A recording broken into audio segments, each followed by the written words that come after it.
Both these teams had to play monstrous opponents to start things off, so a little bit rough, but if you want to make it to the next stage, you gotta beat the best teams anyway. Here we go, game number 1. Any side that you're liking a bit more, because at the end there, you were talking about this Monkey King being a very meh hero. Is it fair to say that you're liking the Nemesis lineup? Are you gonna call me biased if I say that? No, it's purely statistical, right? Based off the heroes, no bias whatsoever. So you agree that I'm a non-biased caster? I wouldn't go that far. I can't upset the entirety of Twitch. To be on my side. I'm supposed to, yeah. No, I am on your side. I am on your side. Are So you? whichever draft you think is better, I'm gonna run along with that. You're always disagreeing with me. You're always betting against me, you know? It's funnier that way, to be honest. Oh, Do you damn it. think? Winter likes the Radiant draft. I guess Daya is gonna win. Okay, quick question before we continue memeing. Is there anything to be said about the fact that Jabs went for the Krill Eater facet? Yeah, I hate the Krill Eater, and he's going to die. Oh, he's a Krill that's gonna get eaten, that's for sure. Yum, yum, yum. First blood there. Probably being claimed by Amaru. Last hit, who you want to give it to? Wits. Okay, Tai Lung will get that last slash down. So, very nicely done. Monkey King first blood. The lane was already maybe a bit favored for the Monkey King, but then now it gets a little bit more nasty. Very, very nasty. It means that Monkey King can get his, I guess, boots first. You get your boots faster because normally against Monkey King you have to buy boots to run around. But if the Monkey King gets a kill before the lane starts and he gets boots, it is Jover for you. No, you don't agree. All right. It is not Jover for you.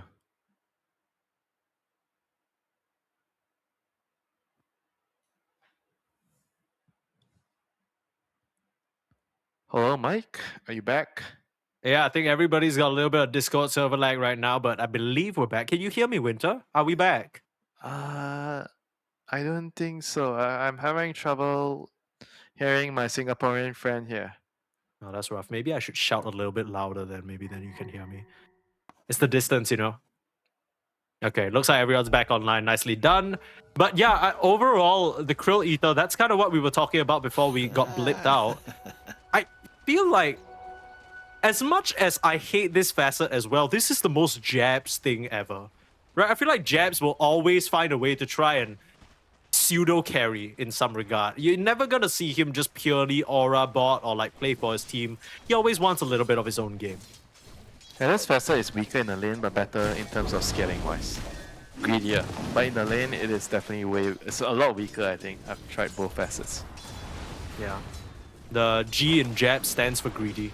So, Haha. it's not surprising. You're so good. You're so good, Mike. Thanks. I mean, the thing that's most annoying is the range, right? Your attack range and your anchor smash range is lower with this facet. I don't know, maybe I'll get the hang of it if I get a lot more games on the hero, but as of right now, I actually don't like this facet. Yeah. So, I mean, basically, it just makes you much weaker in the first few levels, and then later on, you're like kind of Much can stronger. almost transition to be a pseudo damage dealer almost, right? Yep, that is correct. You scale much, much better. But do they need that? Because they already have a gyro and a DK. Surely you have more than enough physical damage. Yeah, and that's the question you should ask Jabs, you know, if he manages to get to the interview. Yeah. Okay, we'll see. Any lanes in particular you want to look at? We already discussed the Tidehunter situation at length.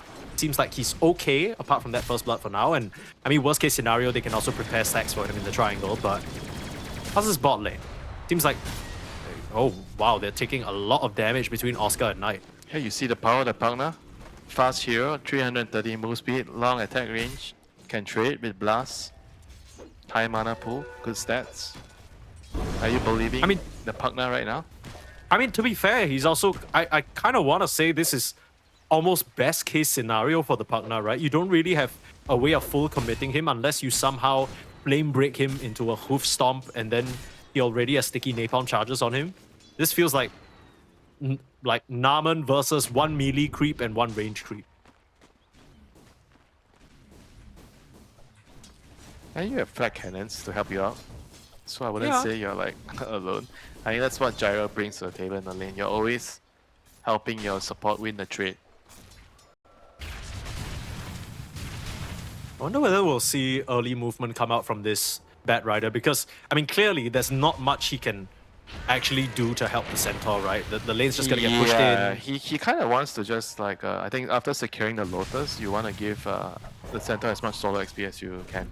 You go for stacks and then you try to contest the water runes and then the power runes, and you try to set up kills on the mid lane or the other lane. Because if you look at the overall game, top lane Jakiro and Cass, it's a lane where you can definitely find kills, you know. And mid lane as well, Monkey King against the Dragon Knight, you can definitely find kills here, you know. So I would say that the Bat Rider has a lot of options after securing the early game for the Centaur. You fought and died with honor. I mean, I feel like a lot of people have they discussed actually Kez. didn't get the Lotus.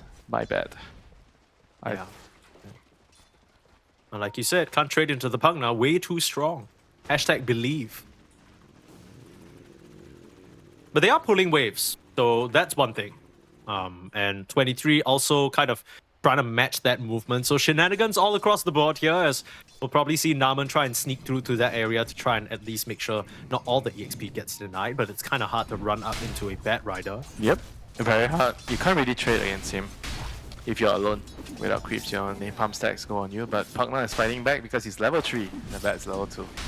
So he has a brief moment where he can out-trade. And top lane Jakiro is pounding on the Tide, but Tidehunter, one of the better heroes to, you know, sit in this lane and be okay with the Kraken Shell and the Blubber. A little bit tough, but not the worst. Analog, he's just kind of walking behind. You can see the early boots win lace. He understands that move speed is the name of the game in this matchup, and he just needs to keep away from the Monkey King.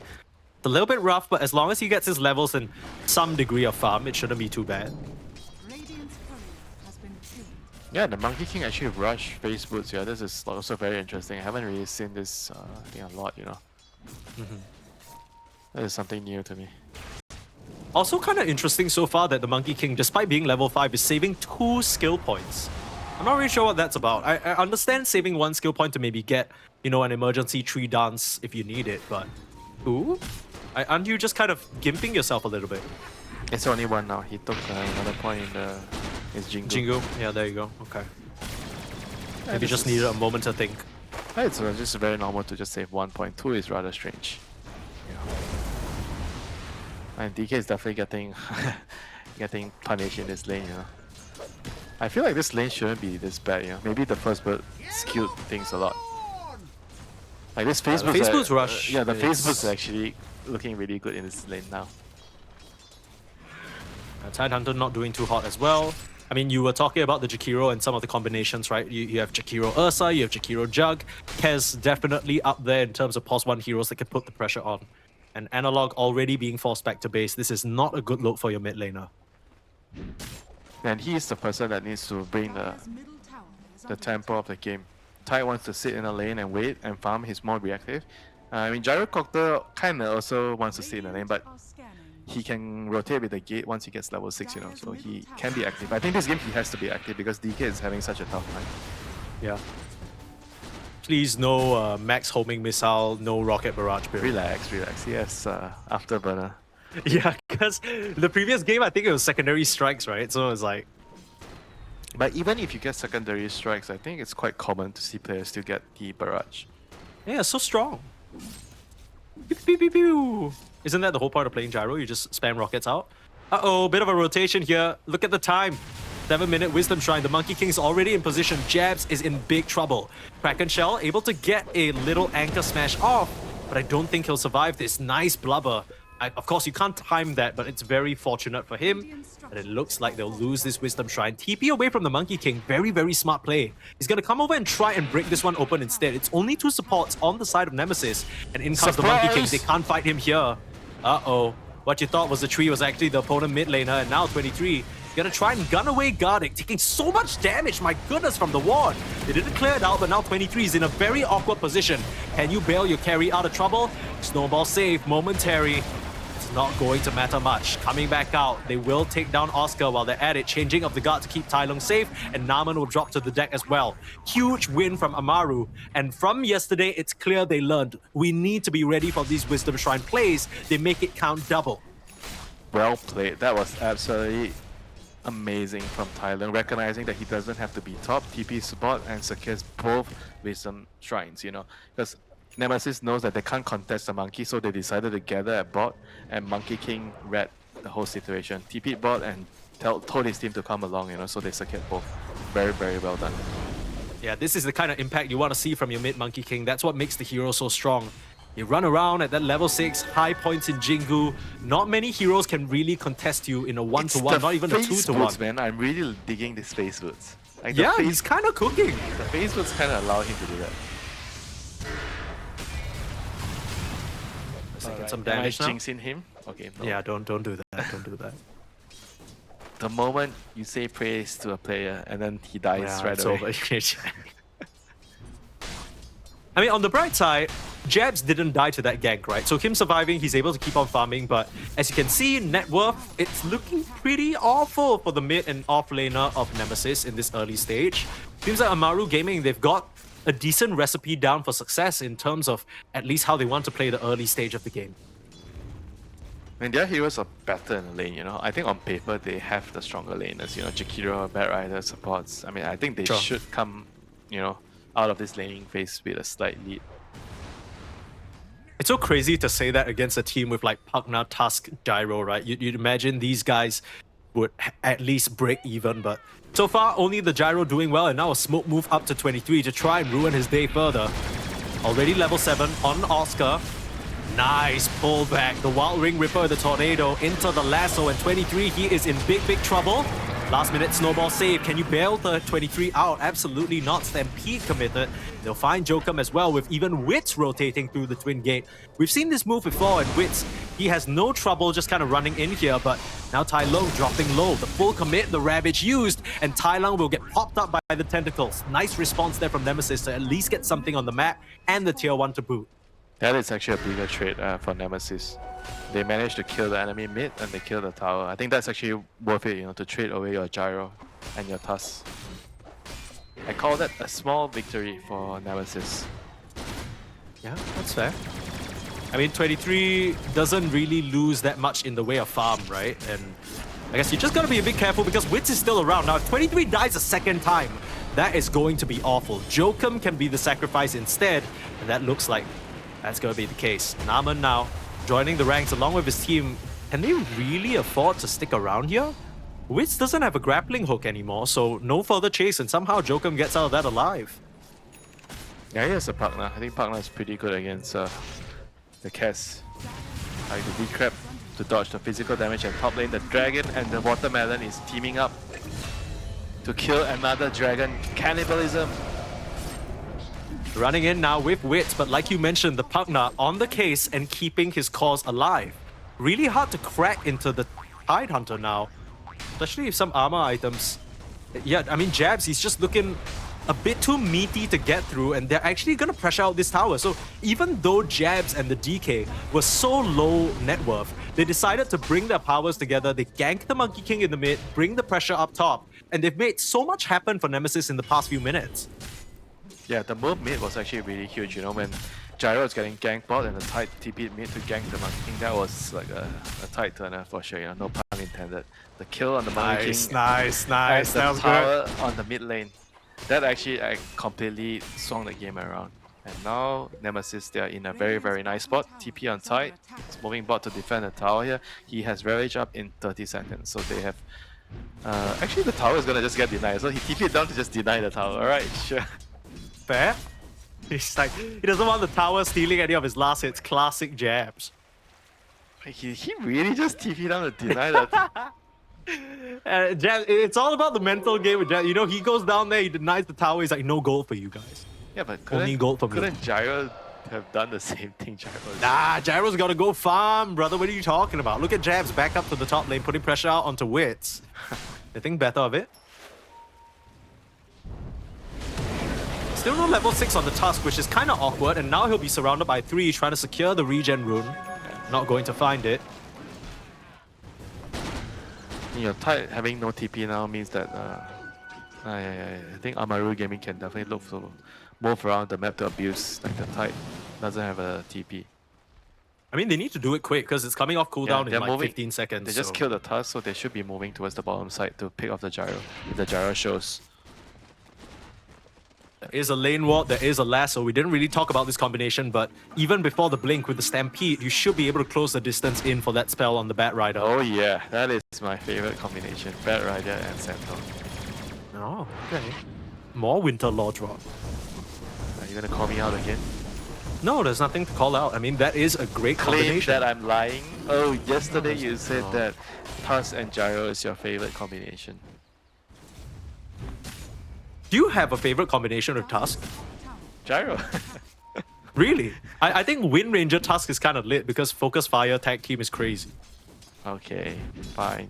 It's very fun. I mean, the Pango Swash as well, right? Okay, enough about that. We don't have any of those heroes in the game. Analog getting that armlet first, electing to sort of secure a bit more of his own farm and make sure that he can stay alive in these fights and look towards the Blink Dagger later.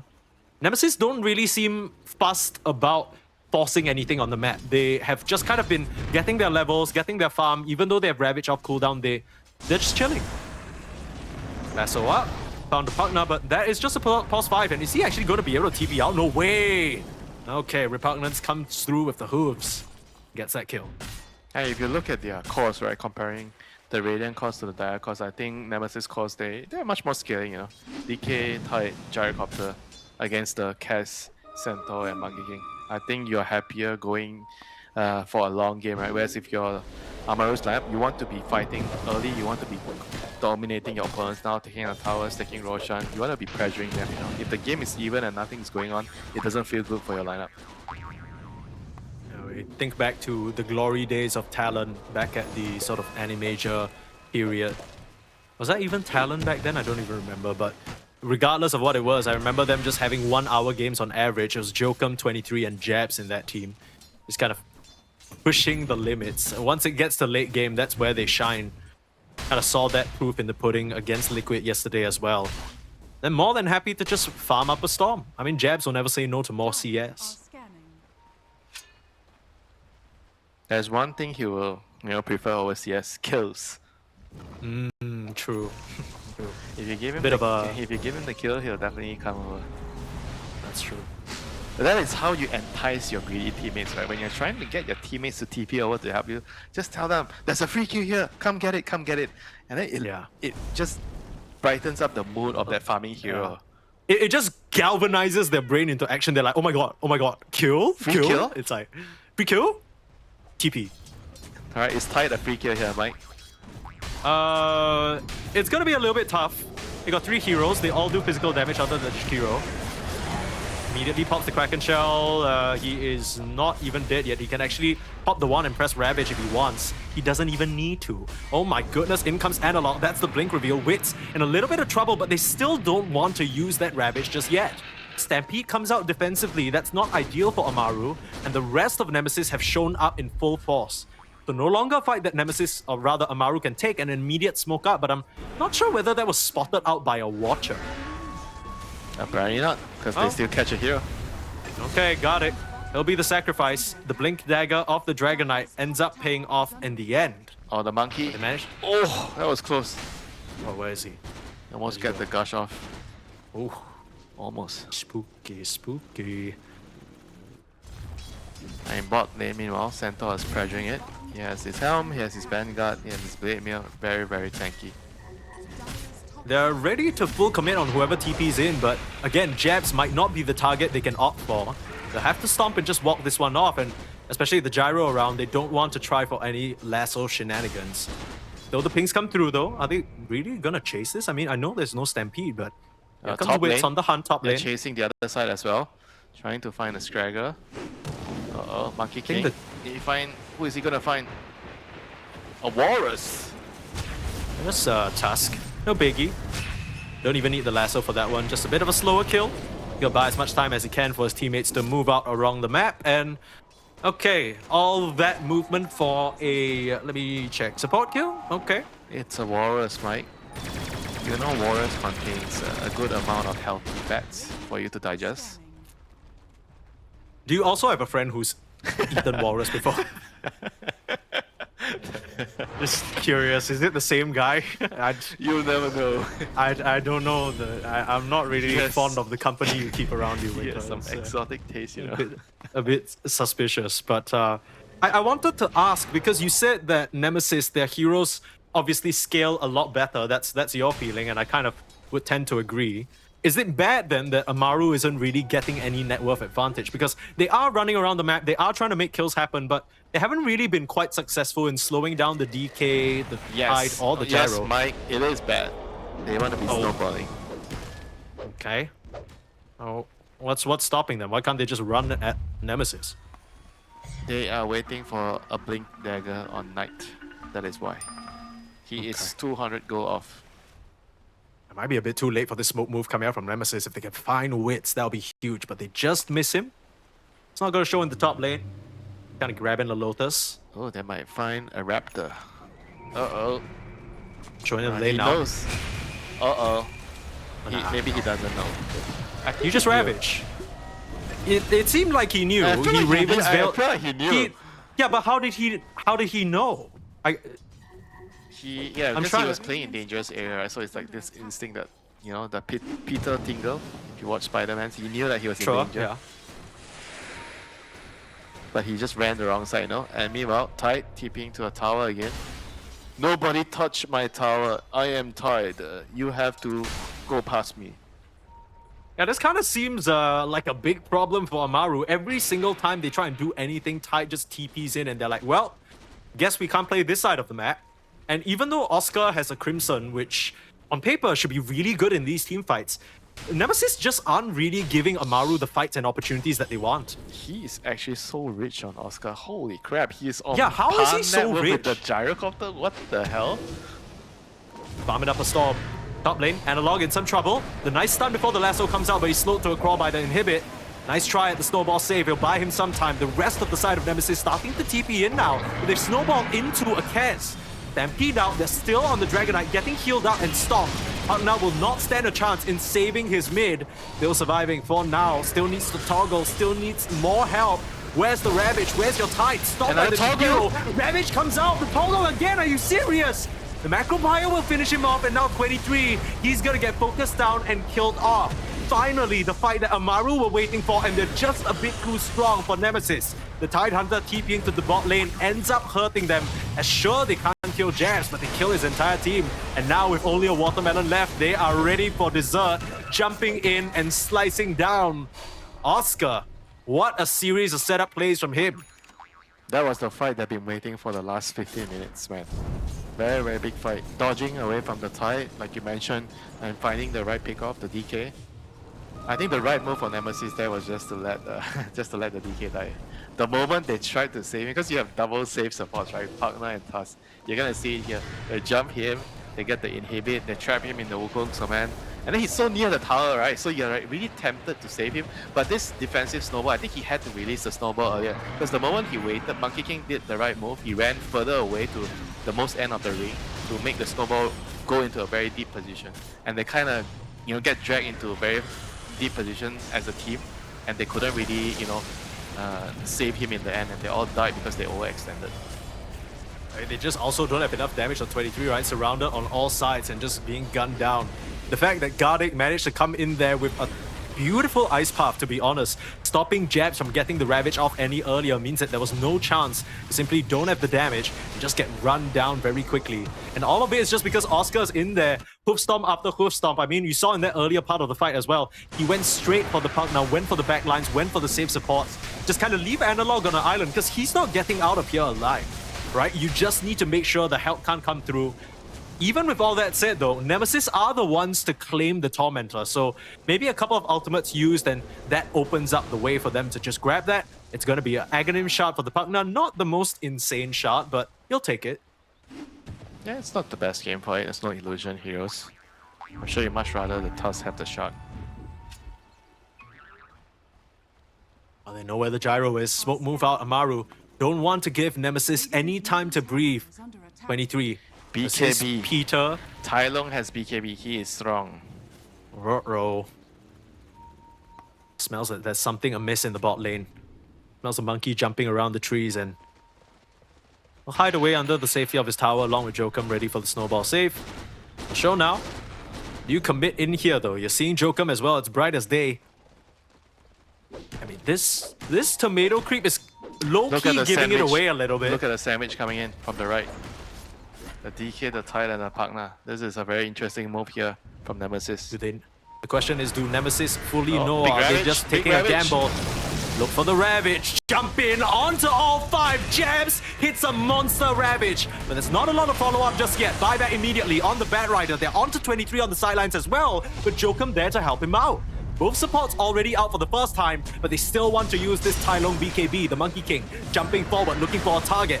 Will eat a little bit of an anchor smash, a little bit of a stun, but he's still looking healthy. And in comes the Stampede, setting up for the Wukong's command. It's huge, and it swipes down the Dragon Knight now onto jabs as well.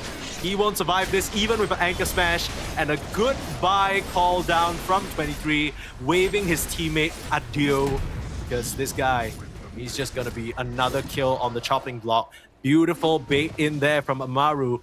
I mean, Nemesis, at some point, they believe they could take that fight, taking down the 2 supports, but a buyback from Knight turns it all around. Yeah, they actually kind of needed to disengage after the first kill. I think they thought they were just way stronger, but they were wrong. Pays the price there, you know. I mean, the Gyro doesn't have BKB yet, you know, so he can't really just stand there and just flag all the heroes, you know. He actually had to run. I think that was also like a huge problem, right? They need double BKBs on the Dragon Knight and the Gyro. There are many curtains hiding this replay. Whoa, that tripped me out a little bit. But look at that! The curtains move aside and we're seeing Wits get the Aegis. Very nicely done. I will say that even if the Gyro had BKB, if you look at his items, he doesn't really have a lot of damage. And not to mention, there's still the Crimson Guard on the Centaur, right? So I don't think 23 is actually able to impact the fight very much at this stage. It feels like Nemesis, they still need a lot more time. BKB plus Datas, I think, yeah, he's queuing that up. Yeah. I mean, they have a lot of sustain, you know. Once they get the double BKBs, the Pugna and the Tusk is going to be able to do a lot. I think the moment your cores become tanky, the saves become a lot more valuable in the team fights. Sure. For now, though, there was a bit of a lull period for Amaru, but they've very quickly gotten back on track. Roshan claimed for themselves. Huge team fight win. Look at that graph just drop all the way down. 81 win probability, percentage for Amaru now. And what a turnaround from them, right? Like yesterday versus Tundra, they barely could catch their footing, but here in this game, it's especially a huge turnaround for Oscar. I think he could not get anything done in the previous series, and now he's top net worth on the Centaur, jumping in onto jabs, easy boundless strike interrupt, and Jokum can't even come through for the save. The turn around onto him for the lasso, and they'll let the Tide out. Oh, Jokum links up, but still gonna die. Nah, still gonna die. They're gonna gate towards bottom. They know the Tide is still bottom, and let the chase begin on the Monkey King. Monkey King just wants to fight, and fight right now. Yeah. There was a ward on the gate spotting that twin gate through, so they know the Monkey King has relocated to the bot lane. You can see Jabs as well as Analog adjusting their farming to farm towards safer areas.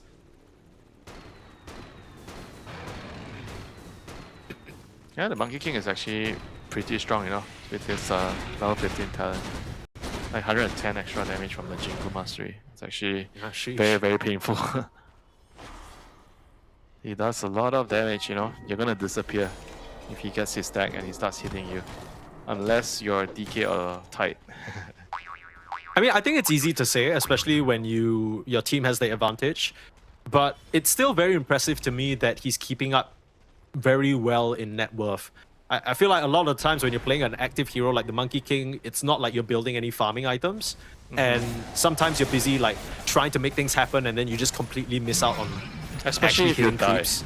If you die a lot, you know, then that's going to be the case. But I think in this game, he's been setting out a lot of kills. He's been getting a lot of kills himself, 6 kills to his name. I think overall, this is like a pretty successful Monkey King game, you know. Yeah, and I love his itemization as well, right? Just going for the absolute necessities. He has that Diffusal, BKB, and now he's working towards that Sacred Relic for that Nullifier, just to completely remove the partner from the game.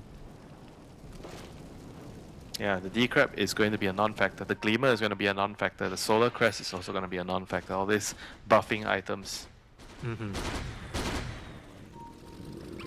It is going All to... of them are on the partner, so he's literally he ain't He's gonna do shit. useless. He's going to be useless.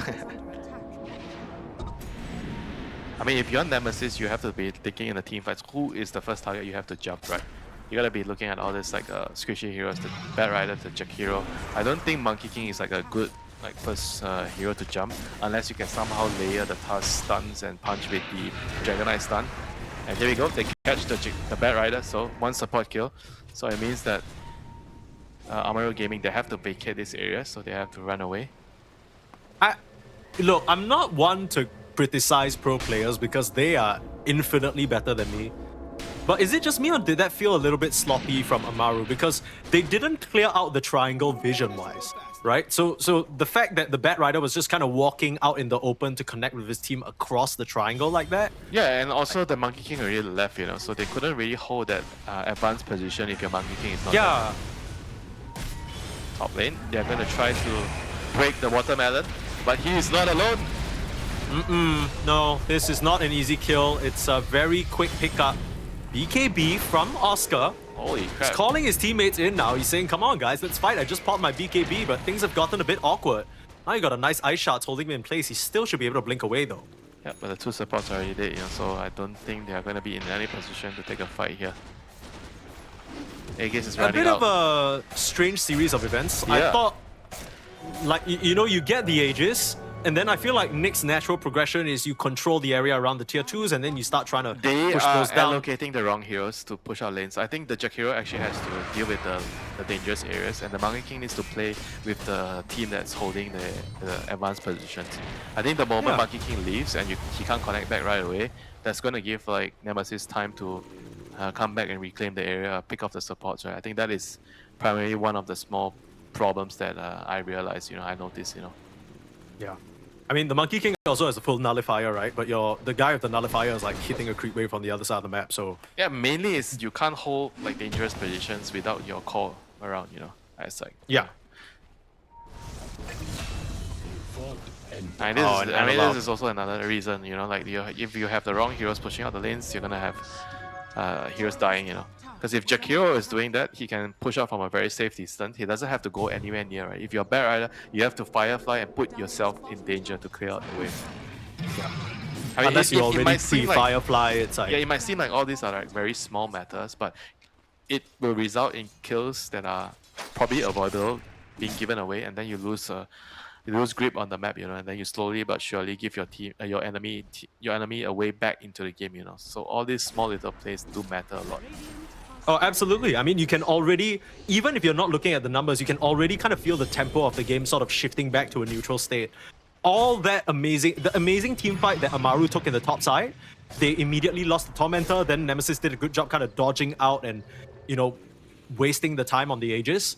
I mean, I don't know what Amaru managed to get done in this time. They're going to do They were just something kind now. of being dragged across Big the smoke, map. big smoke. Glimmer Pugna trying to break the smoke. He places a ward. They're going to see him. He is dead. Pugna. Dead Pugna. I mean, that's fine, right? Like, if you just get the kill on the Pugna, everyone else gets out. The question is let's whether you want to hope keep fighting. Heard a punch come out. They full commit onto Oscar. He's still alive a little bit. BKB Stampede out right in the nick of time. The lingering BKB from the DK allows him to TP out. And now the Tide will try and leave as well. The slash is not there. Are you serious? Did Guardian have the Ice Path on cooldown or something? Not entirely sure, you know, but they couldn't kill the Tide. They couldn't find the Tide. Whatever it is, he got out. And the Centaur as well got out, you know. So both off-laners just living by the skin of their teeth. The Gale Guard saving Oscar there and then. Yeah, we'll see that again. That was honestly really close because they almost full committed Oscar within the Warriors Punch Dragonite stun, but heads up play there to just BKB TP out, and I'm not sure what's going. Look at Guardian. Just maybe thinking that Wits was gonna get that initial strike off. No, I think he didn't see him right until the very Oh end. no, Tai Long! You just. Oh. Okay. I mean, they just took a fight here. And it's definitely bad to stay around the area, you know, because you know that the opponent could be still, you know, lurking in the area. You know, they don't have any wards around, so they couldn't be sure. And now another huge mistake, you know, from Amaru Gaming, giving up 2 very, very big kills. You know. I mean, Winter, they stayed around for one simple reason, right? They were trying to greed it out and two-man the Tormentor. So, yeah, sure, you do get the Tormentor, you get the shard on your Jakiro, but is that really worth it? More of your tempo down the drain, and like you mentioned, kind of feeling like a series of mistakes and sloppiness. Maybe this is the inexperience coming into play for Amaru. They're not quite sure what they need to do to further progress the game. It just feels like you're staring up against a wall. Yeah, they're not really scaling with their heroes anymore. I think their heroes are... You're gonna be reaching your limit, or if you already reach your limit, you know, on Cass, I don't think you're gonna get any stronger on this hero right now. If you're not winning fights, this is like a huge problem. But if you look at Nemesis side, the Tide can still grow. You know, he has an AC after his Dagger Blades. He's still pretty strong. DK has Daedalus done. Gyrocopter has Daedalus done, so they have damage, but they still have one more item stored. You know, they can still build more items here. The double carry lineup, this DK and Gyro. Yeah, really, really scary. And of course, empowered by the Tide, right? The aura items like the Blades, the AC, it just... they're playing into each other. They're helping each other out. Yeah, the Raven's Veil? The Blades is so powerful with the DK and the Gyro. Super strong. Yeah.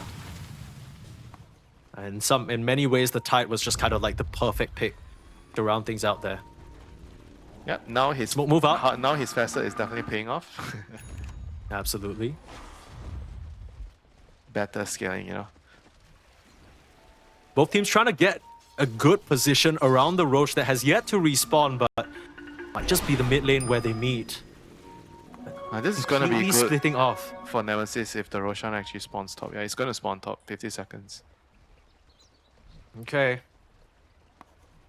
And there's a line drawn by Wits. He wants to sort of wrap around the mid lane and really kill those gyro illusions.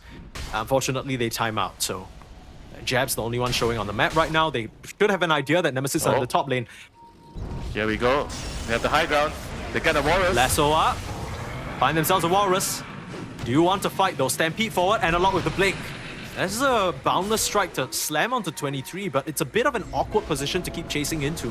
So you trade the Stampede for a support and the Lasso as well. Take this outpost. You got a good position. And now it's on Nemesis. Can they come back into this area and reclaim it? In Lasso and Stampede use, you know, so it could be a good window of around 30 seconds, you know, for Nemesis once the Tusk respawns. Speaking of respawning, the Roche is in fact up. So if Amaru scout this one up, they might just head into the pit and force the hand of Nemesis. Wait, they should know. It's already more than past the max timer. They definitely should know. Jabs is rather far away and they don't have an outpost for him to TP to. Ooh, this is going to be tricky, you know. They need to smoke up as soon as possible. The Roche is gonna roar. That'll give Nemesis some time. Amaru, do you choose to stick around and full commit? And the question is, Nemesis, are you on the prowl? Absolutely. Smoke move up. Analog and 23 leading the charge. They're gonna be late. They are going to be late indeed. I don't think they're gonna make it in here in time for the contest. 23, he's far too slow.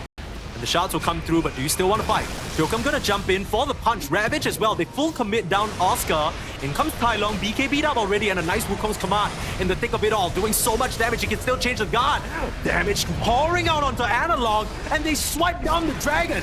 That's your first carry down. Now Jabs being sliced apart as well. 23 has to retreat up to the high ground. What a setup there from the Monkey King, slaying the beasts. It's They not lose the over. Jakiro on the sideline though. It's not over. Wit still has that Aegis. It is not over indeed. Still want to keep chasing. Jabs jumps past them. Awkward. He does have the life drain of the Pugna, but it's not going to be enough to keep him alive. Now the Walrus Punch coming through. 23 trying to do the damage. In with the BKB, in with the Rocket Barrage. You don't have any more resources left on the Monkey King, and you're going to get gunned down. 23 saying, I'm the real carry here, but look, I'm not trying to be too crazy. I don't want to deal with his second life. I got the Aegis. I'm out of here. Yeah, that's the benefit of having two carries, right? One down, the other still remains, and they still have like the damage to go through the other heroes. It looked really bleak after the DK died in the Raptor dance, but the Gyro being able to live and survive and kite just proved to be pivotal in that fight. See a replay of it again. The decision there from Nemesis to commit in. They burst down that Centaur War Runner because he was so low, but it puts them in such a bad spot. Tai Lung with the perfect placement Yeah, in it was really Boundless. smart to go in and put the ring on in the middle of the Roshan pit. Yeah, what you gonna do? It's so difficult for the supports to play. I mean, Naman having to retreat to the north there and Jokum having to buy back. At the end of the day, they do take down the Kez for the first time, but comes at quite a significant cost. They lose quite a few heroes while they're at it. And the game goes on. I mean, you're starting to see this like this double carry lineup, you know. They seem to be able to outlast the team Amaru side, even though they had Aegis, but they could have easily lost the fight, you know, towards the end. Like if you don't finish the fight within your first, I think, BKB on your Centaur and your Monkey King, I think the fight is going to be really difficult. The Kaz alone can't really, I think, stand up to the DK and Gyro together, you know. And that fight, the DK kind of didn't do anything at all.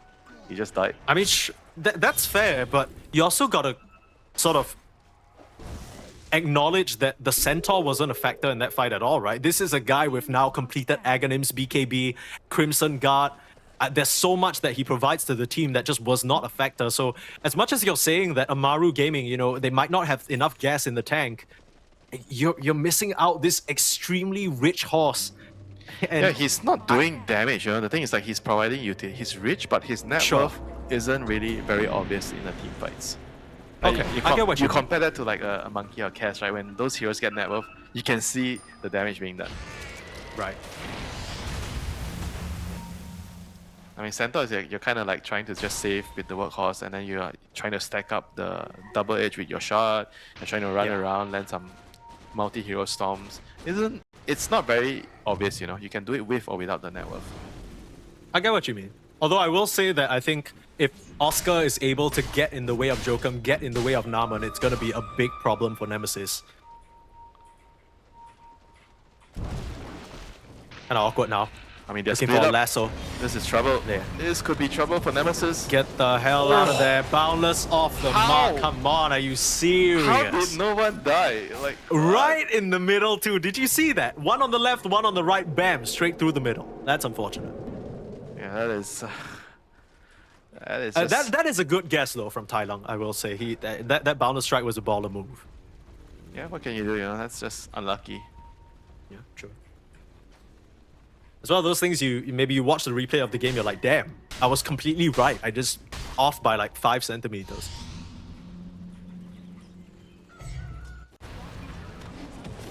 We're gonna see a replay of that bit right. Yeah, I mean, what the hell? I mean, the stick isn't, you know, it's got a lot of length, but not a lot of width, you know? Sometimes that's all you gotta work with. Yeah. You want a bigger patty, you know? It looked like some burger and the Monkey King was within, you know? Both sides. You needed, I think you needed a patty in that case, not like a sausage. A walrus and a puck. Yeah. On both sides. That's tough. Okay, well, Amaru, I think they still very much have the advantage, mostly because they have the power of the Bat Rider, right? If he manages to jump in, lasso someone, and then the Stampede comes out and you're not able to react in time on jabs, or I don't even know what you can do to save, maybe Jokum snowball saves in time, then the fight's going to look a little bit rough for Nemesis. At the end of the day, it's still going to be about which team can enable their double carries more, right? On one side, you got a Kez and a Monkey King. On the other side, you got a Gyro and a DK. You got big team fight ults, you got catch, you got saves. It's gonna be a mess. I mean, Satanic now complete for Wits. He is so strong on that Kez. Level 25 for both the Gyro and him as well. And you get the 100% Shoto Sai Mark critical strike. That's gonna be oodles and oodles of damage on top of the Daedalus. I am a little bit concerned though, Winter, because if you look at the Amaru Gaming lineup, they are geared up for immense burst, right? You lasso somebody or you hoof stomp, and then you're aiming to blow them up within that period of time. Seems very feasible. But Nemesis, it feels like they need a bit of a longer drawn-out fight. They need to sort of get all those flat cannon attacks off. They need the DK to be punching into someone for a while. I just don't know if that's realistic. I think you probably win with the second round of Flat Cannon. I think you have to rely on the use. Do they have 4-star? Yeah, they have 1 4-star on partner. You have to kite, move around the team fights. Just play it smart, poke and prod. Try to Free bail out. shot for Try Wits. to bail out the spells. You know, I think it's really important to not fully commit on a single hero if you're on Nemesis side. Like the way they take the team fight needs to be very slow and steady. Sure.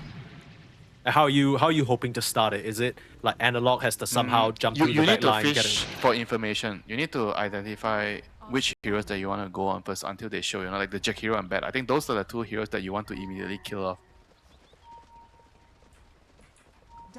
Tricky business. Yeah. Knight and Gardic. Positioning is going to be pivotal. Not like this. Meanwhile, top lane stunning up Jokum. This is awkward. A Yule's up onto the Monkey King. Can he kite his way out of this? Gardic going down, but they're going to full commit. They turn around and focus the Tusk down instead. Support for support, but one is far more important than the other. The snowball save not being a factor. Nemesis, do you still want to stick around? It's a dieback as well, right? It's a long death time. I think this is the time where he bought back his last death. I mean, this has happened so many times, you know. The Jakiro is like off doing his own thing and his team is doing another thing and then he just dies. Yeah. I mean, to be fair to him, his team was there. They just very quickly decided to ditch him and go for the Jokum kill instead. So, oh, Lass sowing a watermelon.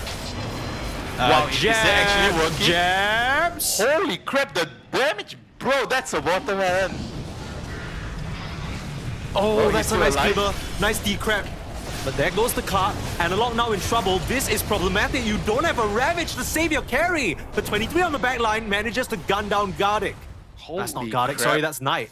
But Kez, I mean, yeah. They just got Kez'd. And now they're gonna get Monkey King. BKB, you didn't use it on the initial TP and now you need help, 23. Where are you running to? Naman getting sliced up. Wits, ready to shred them all apart. Holy and a triple kill for the Kez. They are absolutely getting Kez. Mike. What a performance here. I was wrong. Kez and Monkey King definitely skills better than DK and Gyrocop. Yeah, okay, see, you know what was crazy? When you said that, I didn't believe you, and I especially didn't believe you when I saw Wits kill a Tormentor in 1 second. This guy's got damage for days, and now he's putting it on potentially your throat. Yeah, this hero is definitely very, very broken if you know how to play it. Wits definitely does. 30 stacks of Desolator charges, my goodness. And all of that starts, I mean, they elect to take the fight even with Jokum dead, right? The whole time Jokum is dead and then it becomes save your buddy syndrome. Jabs uses a Ravage just to save himself and then suddenly Analog's in a bad spot.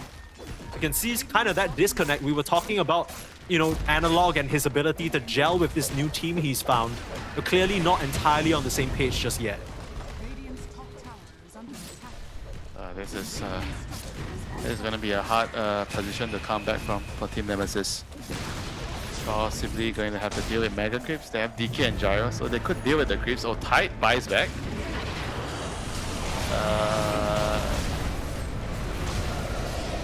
Okay. I like that you just stood and you watched and you said nothing, you know. I mean, what do you want me to use? What is that to say? Like, what? Oh, it's just like I'm buying an air ticket and flying to Singapore and I'm delivering you a big ass watermelon right to your front door. So you know they always say Thai people are very hospitable. So nice of Jabs to do that for his South American friends. Malaysians are also very hospitable. Are they really? Yeah. You're just checking you're Malaysian, right? If you come to Malaysia, bro, you already came to Malaysia and I already treated you well. I brought you out for the most delicious food around the venue. Okay. Thank you. Well, yeah, right now I think it's about time you thank me. I literally that was 1 year ago almost. Oh my. Yeah, it was the start of this year, wasn't it? 23k gold net worth now lead for side of Amaru. I don't think... Maybe coming into this match, you probably would have expected Nemesis to be the ones punching in a win first, given just the relative experience. But through it all, I mean, huge props to Oscar especially. I think he's really turned around from his performance from yesterday. And Wits, we already saw a bit of his Kez. Hang on. Walrus kick. pushing the Centaur back in a compromising position. He's in a little bit of trouble, still able to stampede. Are you serious? And now the lasso, now the damage. 23 does not stand a chance. Now he does have a buyback, but what can you even do to save Analog? Can't even TP out, my goodness. I think that's it. The kick back in, Tylong in trouble, push him into the fountain, okay. That's not too bad. A Ravage as well, maybe it's not over just yet. You need to find damage onto Wits, though. 23 jumping forward, finds Knight on the Bat Rider, and here with the suck, he's able to stand his ground into Wits, the kick away. That's the first life. He's gonna respawn in a really bad spot. It's only Guardian who can try and help him out. Tylong, he's back in the fray, he's brought back, and he's putting down a Wukong's command to end this game, putting the damage into 23. The suck is there, desperately trying to keep their carrier alive with the Force Staff, and they'll be able to do so. Surviving somehow as Jokum running forward, but the changing of the guard, Tylong juking them out again. The Ice Shard stopping him from jumping away. You need to stop this jump. Tree Dance way too quick as Tylong escaping into the winds. All you have left is a chance onto Wits, but no way of cancelling that TP. And Nemesis, not quite dead yet, but living on a prayer. I like the two teenagers running in circles around Nemesis.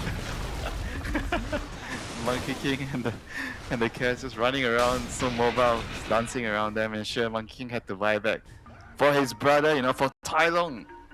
Actually, not for Tylong, for Wits. That was crazy. I honestly thought that was over for Nemesis right there, but they were just timing that buyback with the kick. Thanks to Jokum. Jokum keeps the game alive with the double kick. The first kick onto the Centaur and the second kick onto the Monkey King. Yeah, I didn't know Indonesians were known for their soccer gameplay, but I guess you know they are Jokum can be known the for first. sepak takraw. You know. That's true. That's true. Bouncing them up like a paper, wooden little ball over there.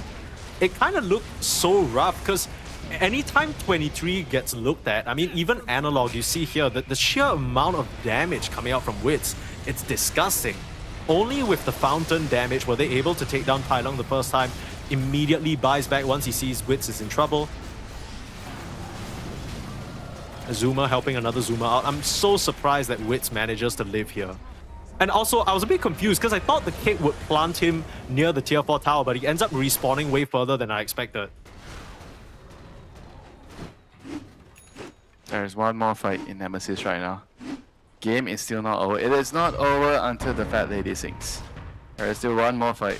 And it is about to happen. They're holding the higher ground. They're under a ward and sentry. A kick!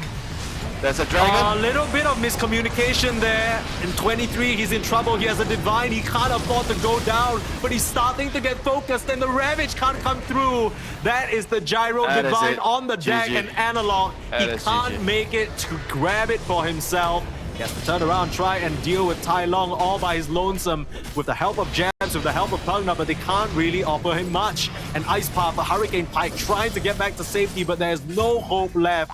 And Jabs will get swiped down. Nemesis will take a first game loss to Amaru Gaming.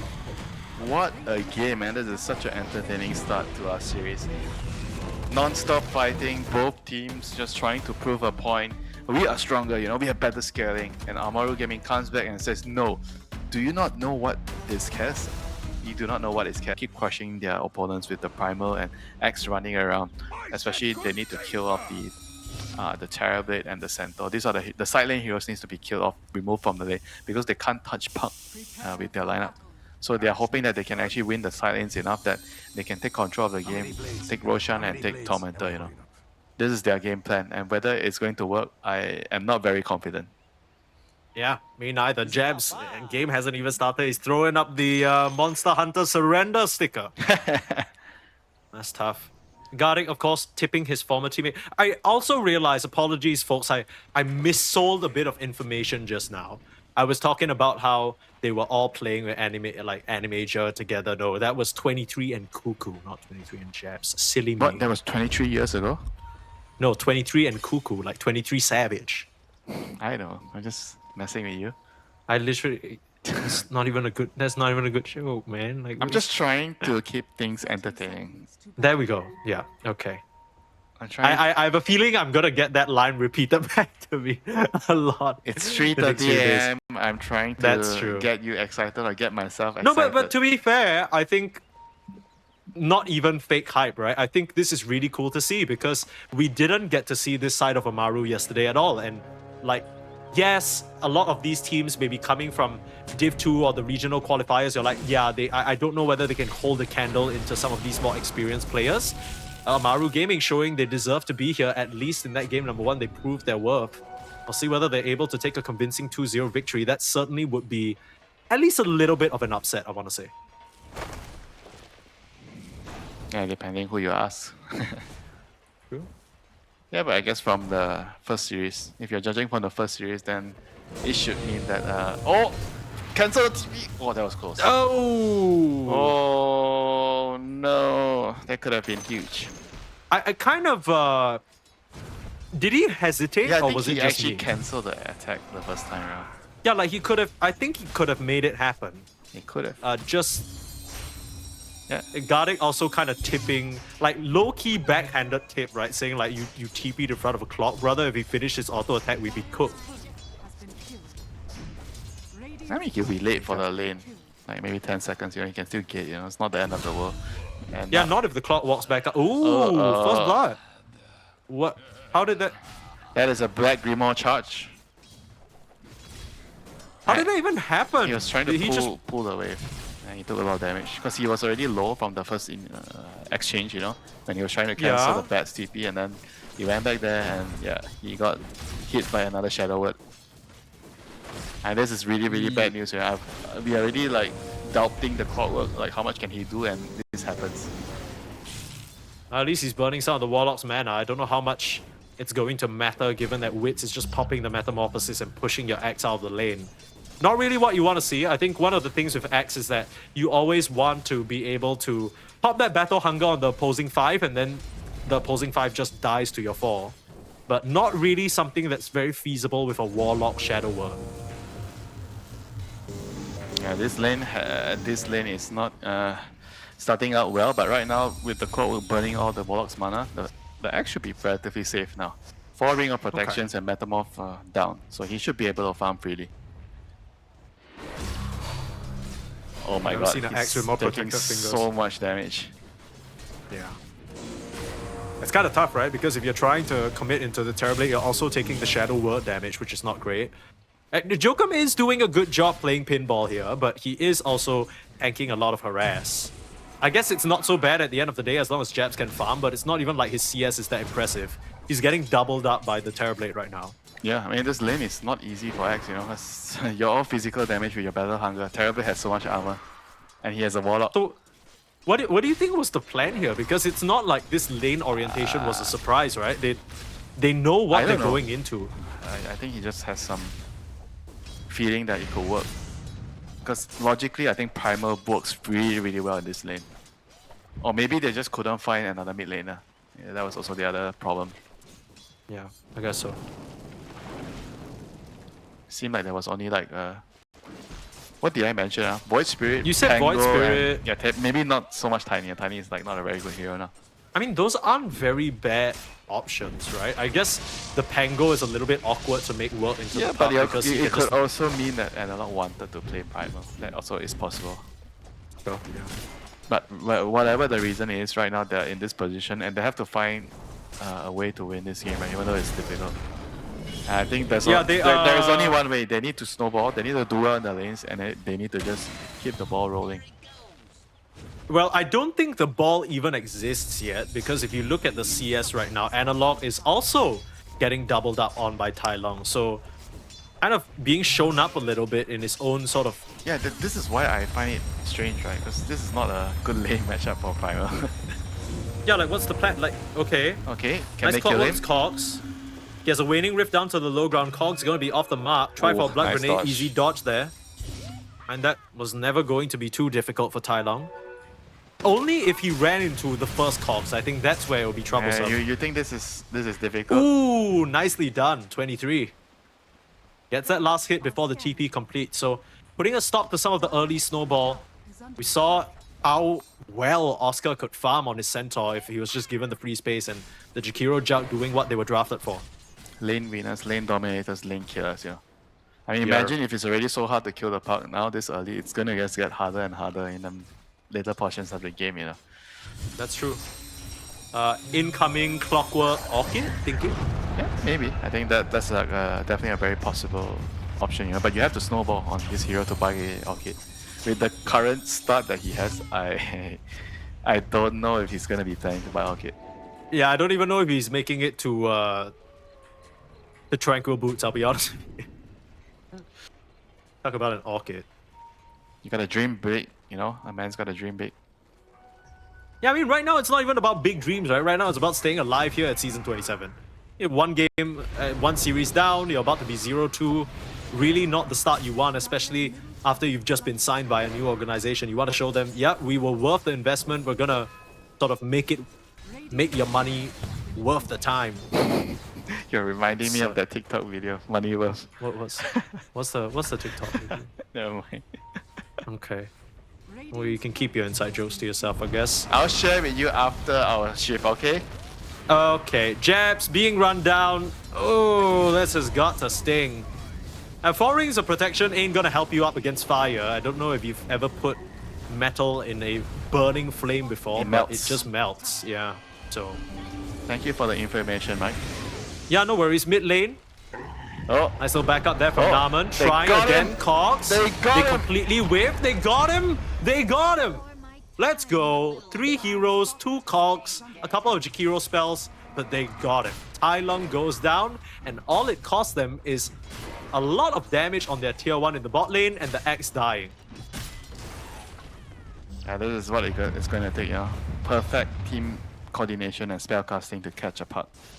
Sure. And I mean, you know, Southeast Asia is very well known for perfect team coordination and spellcasting, so Yeah, sure. this is easy. This is no big deal. It's just another day in the office for Nemesis and the gang, you know what I'm saying?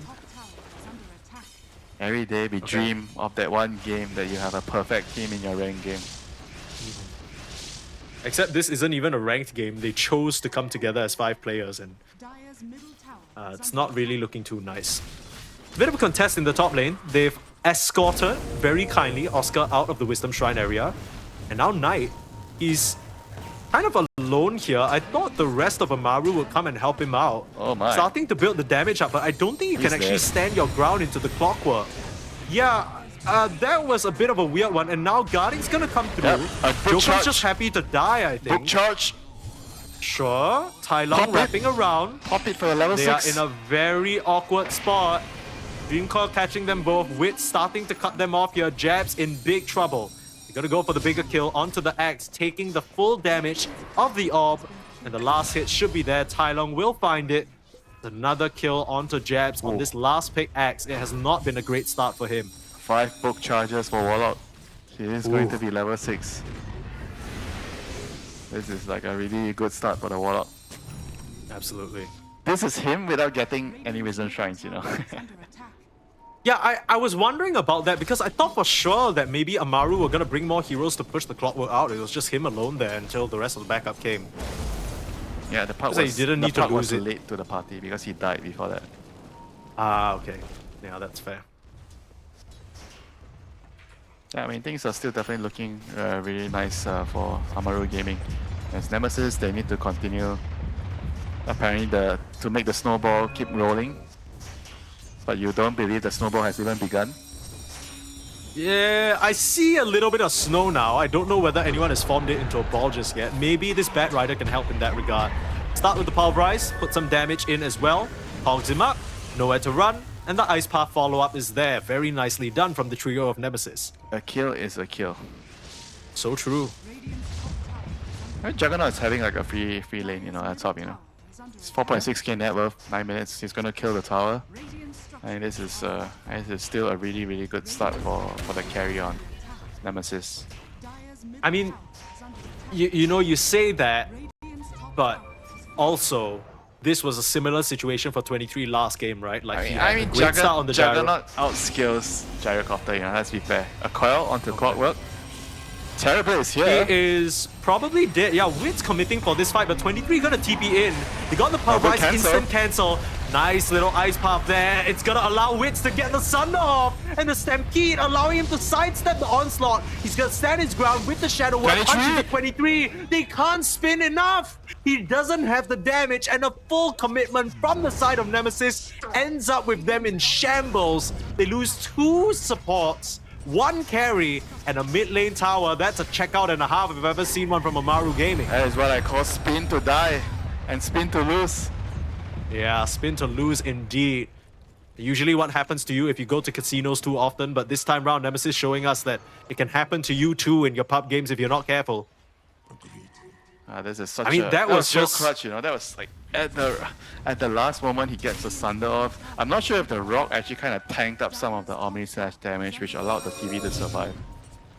That was really, really close for sure. And I think one thing is clear for me, Amaru Gaming are very aware about the sequence of the fight, right? We see Analog run in with that Pulverize, and Amaru are not panicking. They're layering their spells. It's the Waning Rift in first. Then when the Ice Path comes out, that's where they have the backup spells to try and help him out. I think really nicely done so far from Amaru Gaming. They're impressing me in this early stage. And now Jabs, another coil, looks to be another kill. Not if Analog has something to say about it though. I mean, Jab's probably dead for this world. But the silence, stopping the Pulverize and Analog, he just has the onslaught forward. The Ice Pop a little bit too late, but it's enough. Tylung's gonna come back straight into it and goes down. What looks like it might have been a follow-up kill on the Primal Beast ends up with 2 for him instead. Yeah, Tylung kind of overplaying his hand there. I guess he thought he would never die there. He played a bit too aggressive. I got punished there. Yeah, like I said, you know, Jakiro can be a threat to the puck if you're not really careful. You know, those Ice Path, like pre-casted Ice Path, can definitely catch you off out of the waning Rave or your Jaunt or your Phase Shift. It's a very hard task for Naman here on the Jakiro, but if he can land those Ice Paths, that's what will make the difference in this game. If they can catch the puck, it feels like 1 or 2 more times. That's further going to cement Analog's lead here. All things as things should be. Look at the net worth. It's all sequential. Pause 1's neck and neck. Pause 2's neck and neck. Same almost net worth for the 2 offlaners as well. It's really just the Warlock as the support who's come out on top in this early stage of the game. Like we said, many Black Grimoire charges already popped for Gardic, and he's looking at using his Nyx Rock in 5 seconds. Naman gonna go down solo to Wits in the bot lane. I believe that was not even lasso needed, just an easy flame break. Yeah, just a flame break. So that's a very, very big kill. And then mid lane, this is an even bigger kill onto Analog. I mean, was he just trying to deny the tower? I guess he was trying to just deny the tower and then got punished by the coil. Yeah, coil into rock, way too many spells, and Nemesis again kind of splitting up on the map and falling prey to these hunting squadrons from Amaru. Maybe they can get a turnaround kill onto Knight here, but he's way too quick with that Stoke Facet. Gosh, now the Stampede as well, Cobalt's Cup, my goodness, he is out of there. That is one speedy bet right there. I did take very, very low to the battle hunger and damage over time, but it doesn't really matter if you don't get the kill. Yeah, this is like one of the worst things you can ever imagine happening to Barret. You have this Stoke Facet, and then you're burning yourself, and then there's a battle hunger on top of you. Yeah, true. 2 damage over time. Just help the axe out a little bit in that regard. And there's no creeps to kill, you know, so you cannot remove the hunger. That's a little bit awkward. Jabs going for that pipe rush. He's completely abandoned the idea of something like a Blade Mail or Blink. He understands that his team needs the magic resistance desperately. Yeah. Kind of playing more for that anchor role, like you said, that we see in this modern axe style. You need to buy pipe against especially Puck. Puck, Warlock, Bat Rider. These 3 heroes are mainly just spell damage. I mean, I have the same concern, you know, after looking at the early game. Like, how are they going to kill the Puck? And I still feel like the Puck is going to become a... I mean, I know that he's already died twice, but it's going to get more difficult, you know, the more levels he gets once you max your Phase Shift and you have your dagger. I feel like this Puck is going to have a very, very easy game the longer the game goes. Jumping the triangle, that's the blink reveal for Analog. Out in full force, and they will kill off Oscar. A lot more of a successful, I guess, blink reveal, and I mean, really putting this centaur in the dirt. And yeah, like you mentioned, one more Shrine Steal, more EXP. Lord knows that this Clockwork needs it. The coil, not opting to break it though, starting to take a bit of damage, but Tai Lung and Gardic, they might be having second thoughts. Just Oscar's Helm Dom creep now being spun down by 23 will get himself some nice bit of gold, but with the Flame Break, looks like Jokum, he's not going to be long for this world. Meanwhile, Analog kills off Gardic on the back line, forcing an Omni Slash out, it bounces to the creep. Oh, no! That's not what you want, and the Stampede's gonna kill 23. Pulverize not gonna help you out against Wits, and a huge fumble there from Nemesis. That was a Sure, huge they get blunder. a couple of initial kills, but they lose their carry and their mid again. I feel like that was already a very, very bad decision that they made to overstay their welcome. I mean, once the clockwork got called, I think they could have just left and go back to farm, you know. They are trying to take a fight in front of the enemy tier 2 tower where they could just easily reinforce, you know. What on earth just happened? Where did What he die? Was he like jungling and he was low and he was dying to Firefly and then the creeps killed? Yeah, I think they gave him. a punch there. Last bit of damage was. Yeah, I've seen this happen so many times. Like Bad Rider just jungling on the way back to base and then you're low and then you're like, whatever, I can clear this, you know, and then you just die. Yeah, I think sometimes you forget that Stoked also does damage to you. So you're like ticking low and you're like, what the hell? I'm like 200 HP. That's why you get Dagon, Mike. That's true. It's true. I was wondering why so many of the bats got the Dagon, but then I realized it counteracts out the spell burn. Yeah, very similar to Quap, you know. True. And it's a lot of fun. Have you tried it?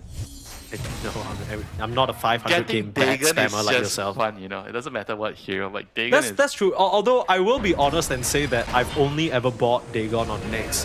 Hookshot in another attempt at trying to catch this puck. The Ice Puck will catch him. Pulverize there as well. This is pretty good stuff. They're gonna find Tai Long with the onslaught.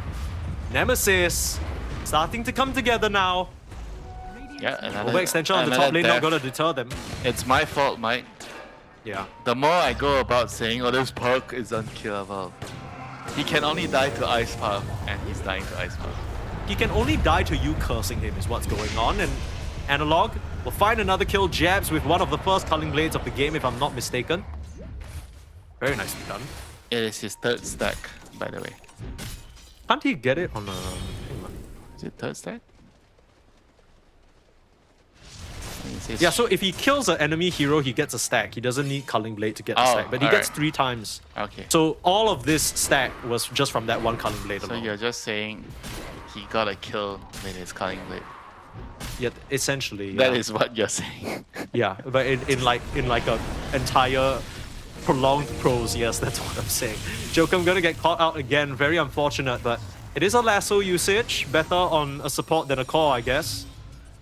Has anyone ever told you that you always complicate things? You always Yeah. complicate the simple matters of life. You could have just told me, oh, Axe got his first Culling Blade kill. So I do get lost in the sauce sometimes, I will admit that. Lost in the sauce, yeah? Indeed. Roshan I'm sure is- we both do, just very different sauces, you know what I mean? Yeah, wait a minute, our sauce story can wait. Yeah. We need Roshan? a big Omni Slash. You gotta jump in, Alright. Analog there. That's Big not rock. too bad, but the rock to counteract it, and Wits thinking about Asunder. They'll look towards Jabs. The Axe in big trouble. That's your pipe carrier. He's trying to stay alive with a call. Onslaught coming through finally, and the Omni Slash cuts down the bat. But I don't think that's enough for you to win the fight. Back onto the high ground now. Healing Ward ticking overtime. Tai Long will have to snipe that away. The rest of Nemesis, after losing their Axe, they will back up. It's not an even trade, but you've wasted a lot of time on the meta, and I'm not sure whether Amaru can actually get back into the pit. Yeah, but at the same time, Omni Slash is down. So where is the damage coming from if there's no Omni Slash? Still got a power rise. No more Dream Coil, no more Lasso. Can Analog get go the through park. and make it happen again? Onto the park. No way of interrupting. Tries for the onslaught. Whiffs it. Where's the Ice Path? A bit too late. Stops the chasers, but is there anyone to do the damage? 23 now coming in, but gets called off by his own Clockwork. It's become a very awkward fight as the Axe in the back, they will now rejoin the fray. I mean, Lasso is up again. Clockwork, he's gonna get caught. Might just have to buy back if he wants to be part of this engagement. Hook shot available for him, so EP available as well. Might have to come through if they want to contest for this Roche. Buyback immediately. Jokum gonna get them the vision with the Rocket Flare and rejoin his team. And that buyback alone is enough for Amaru Gaming to think twice. I mean, Rock is down, Metamorph is down. They literally have nothing, but they can continuously scout with the Puck Orb. Yeah. Same thing with the Clockwork, right? I mean, you keep sending the Terrorblade Illusions in, the Rockets in.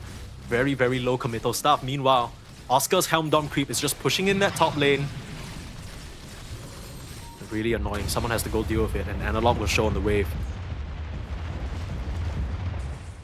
I mean, 10 more seconds until Metamorphosis is back up. Maybe you can commit, but probably first one to try and get a kill. Oh, they're coming. No They're lasso. They're not waiting. They're just gonna rely on some brute force. Yeah, Stampede, initiate. Yeah, just go into the Tormentor perhaps. Getting some information. Oh, They they're see gonna now, find and you pulverize a creep?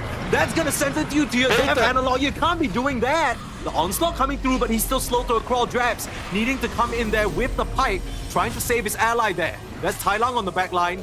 Healing Ward as well, keeping Analog up and running. Somehow Jabs, despite being on the front line, still very healthy. Weren't able to put in a lot of damage onto Wait, him. how did no one die? How did no one die? I thought for sure the Analog was dusted the second he revealed himself. But because of that, he's able to get his BKB, and this is huge. Here comes the smoke back up. Now it's Nemesis' turn to try and fight. Behind 23. Can get vision. Tormentor down. Oh, this is Wait, gonna be I mean, very, they're very committing to dangerous. it. TV's This could gonna be die. scary. TB is in big trouble. BKB in, no way of stopping. No Sunder, Ice Path, he's gone! And the Omni Slash out onto the Centaur. Fully cut up horse meat, that's easy. Macropire now finding guarded. You're not TPing away from the clockwork. Finally getting his revenge for the laning stage, and a much needed turnaround fight for the side of Nemesis. Even though they do lose the Tormentor, they get a huge set of kills. Yeah, that was a really, really quick smoke. Very, very good smoke by Nemesis there. Realizing that the Metamorph is going to end, and they're probably also going to be really low from killing the Tormentor, so it's going to give them a chance to strike there. Well played, you know, Nemesis. And this is what we saw them, I think, back in PGL Wallachia. So many of these teams that were using the Primal Beast, this BKB blink timing, there's not much you can really do about it. And also the shot, you know, like even his timings later, you get the shot, this is amazing, and then after the shot you have the Aghanim's or the Shivas. Like every single item that you get on Primal just powers up the hero so much. Very deadly, and we still no Lotus Orb in sight. Oscar's now gonna Q1 up. The supports nowhere near the amount of gold to buy that for themselves. In a game where we were talking about the puck not being able to be killed, sure, but if you can get the rest of his team and you're not dying on your supports to the puck on the back line, it's not actually that bad.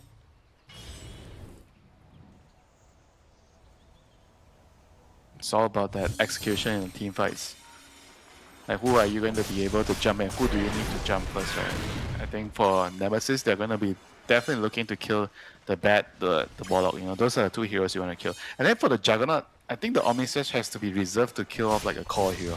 I don't think he can just use it to kill off like either the supports or...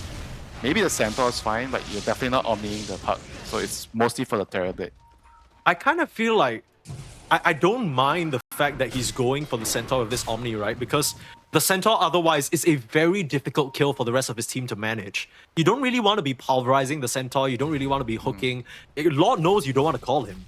There's really only one way to slice through that. Yeah, but at the same time, you also have to think about the TB, right? If I am going to Omnislash the Centaur, can we still kill the TB?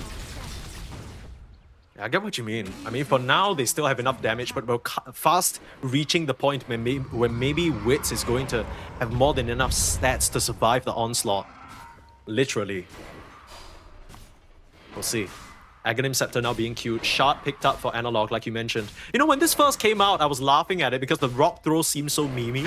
But high key, it's like good. Like it really is good, right? Like you're able to clear creep waves from people pretty just far didn't away. understand like how strong it is. It's also the combo, right? You throw the rocks, you get a stun, and then you onslaught in, and then you use your ulti.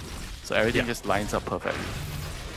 It didn't really feel that way when it first came out. I think everyone was looking at it like, what the hell am I supposed to do with this? Yeah, it's very normal, you know. A lot of new things get added to the game, and people think it's shit, and then 6 months later, wait a minute, isn't this broken? Hold up! Oh, they try. Ice Path? They try. They got it. Ice Path with the catch. Lasso onto Jabs though. Can you find it? BKB used Analog. He'll have to settle for the Centaur. Using that Stampede now, this fight has gotten a bit awkward because the Jug was just not in position to Omni Slash and follow up. Yeah, So BKB pop. That's the problem with their lineup. Outside of Jug, they don't really have a lot of damage on their heroes. Like Primal can only do damage if he's allowed to walk around, like if he doesn't have to control with Pulverize. Yeah. I think this is kind of scary because Analog now down to 7 seconds on the BKB. But just off of that alone, they're happy to go into the pit. They saw the golem used, saw the stampede, saw the lasso, and now into the pit they go. Fresh Butterfly picked up by 23. He's looking really, really scary damage-wise. Dangerous. This is very dangerous. in Fatal fact bonds. dangerous. 3 heroes. No way of dispelling. Could be scary, jumping in, but getting cogsed up. Awkward now for the Bad Rider. He's being pushed around, taking so much damage. Has to force stuff up to the high ground, but look at the setup. The Yules is there, the Pulverize. They found Tai Long. Oh, Not boy. what he wants. You can see immediately on the player cam, his mouth is just tight because he knows he was not supposed to be caught there. But Naaman, I believe that was his Yules, completely blindsiding the puck. That's a very, very nice pickup against Punk. The ice path with the use. There's no way you can dodge it. I mean, Witz was nowhere near, you know, the Roshan pit. He was just like, I'm just gonna farm, you know, so he had no intentions Holy he had no joker. intention of joining. Did you see that? Nice little style points there. Hook shot, I think it was almost blind. Caught a glimpse with the Jug Illusions, but not sure what Knight was doing there. Trying to push out the wave in the face of the 2 Jug Illusions. With now the Butterfly, you just don't have the damage to burn through them. Yeah, things are definitely getting very, very tight right now for Amaru. They're making mistakes. They're giving up hero kills on the map when they're playing the side lanes, especially. And this is not something that they want to do. I think you want your puck probably to push out the side lanes. He's the one that's very difficult to kill, and the rest of the heroes maybe hovering around, you know, the Roshan pit, you know. And now this is going to give Nemesis like maybe 10-15 seconds of free time to get the Roshan, and they're probably going to finish it. There is a fresh Linkins now picked up on the puck. It's flying out right now. Could catch Analog by surprise. If he wastes that BKB Pulverize on that target, Amaru, that could be the opportunity to win the fight, but a lot harder now that the Aegis has been picked up. And they're looking at guarding Analog, ready to knock over his former captain, but not wanting to overcommit. Not sure where the rest of Amaru Gaming are, and they just got an advantage. No use in throwing it away. Nemesis, they'll slowly reset and look for their next move. Yeah, good fight back there by Nemesis for sure. And now Amaru probably wants to try to stall out the game until the Aegis expires for the next 4 minutes. Try to not take big fights. Let's play the map, push out the waves with the TB illusions. Use the puck to push out the other side lanes, and the Warlock can clear out the mid lane. Oh, top lane, Lasso. They get a pick. Found Analog, a bit delayed, forcing the BKB, but will end up going down. That ice path comes out far too man, late. that shot, man, on TB is just so imbalanced. It's ridiculous, yeah. Demon Zeal. Like, sometimes I feel like it's better than the Metamorph. Yeah. It's crazy. You know, you always joke about TV having 2 ultimate spells with like Sunder and Metamorph, and I think like there's an ultimate 2.5. Like this Demon Zeal is just ridiculous. Yeah, it definitely needs a nerf for sure. One of the best shots in the game. I mean, I can understand certain heroes with certain kits having better shots, you know, like maybe the original kit isn't as good, but TB has a very, very good base kit, you know, and then he, on top of that, he gets a really, really good shot. This is Dota's way of telling you life is not fair. That's true. Not all heroes are built equal, at least not in the patches. Sometimes you win, sometimes you lose. I mean, TB, not really one of the premier carry heroes we're seeing these days. We see a lot of Jug, Gyro, Ursa, all these bad boys, but you know, when all else fails, still can bust out the trusty Terrorblade. I know it's a favorite pocket pick for a lot of carry players. It's a really good 1v9 hero, right? I think you see a lot of carry players play it in pubs. I like that you say 1v9, including your own teammates. Isn't that the vibe? Like, I feel like so many of these pub carry players are always like, okay, I go 1v9, I farm 6 items on TV, then I carry you, I win the game. It's a really, really bad mindset, you know. That's true. In a team game, it is bad. I guess in pubs, this is whatever. If you want to win in pubs, you have to think no one is gonna help you, you know, you're on your own.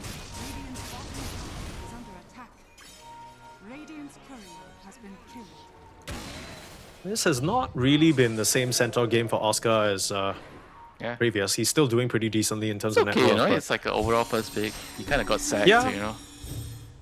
true. It's a Jakiro Juggernaut lane, you know, what can you do? That's true. And now he has the Lotus Orb, so I mean 23 has to be a lot more careful with those slashes.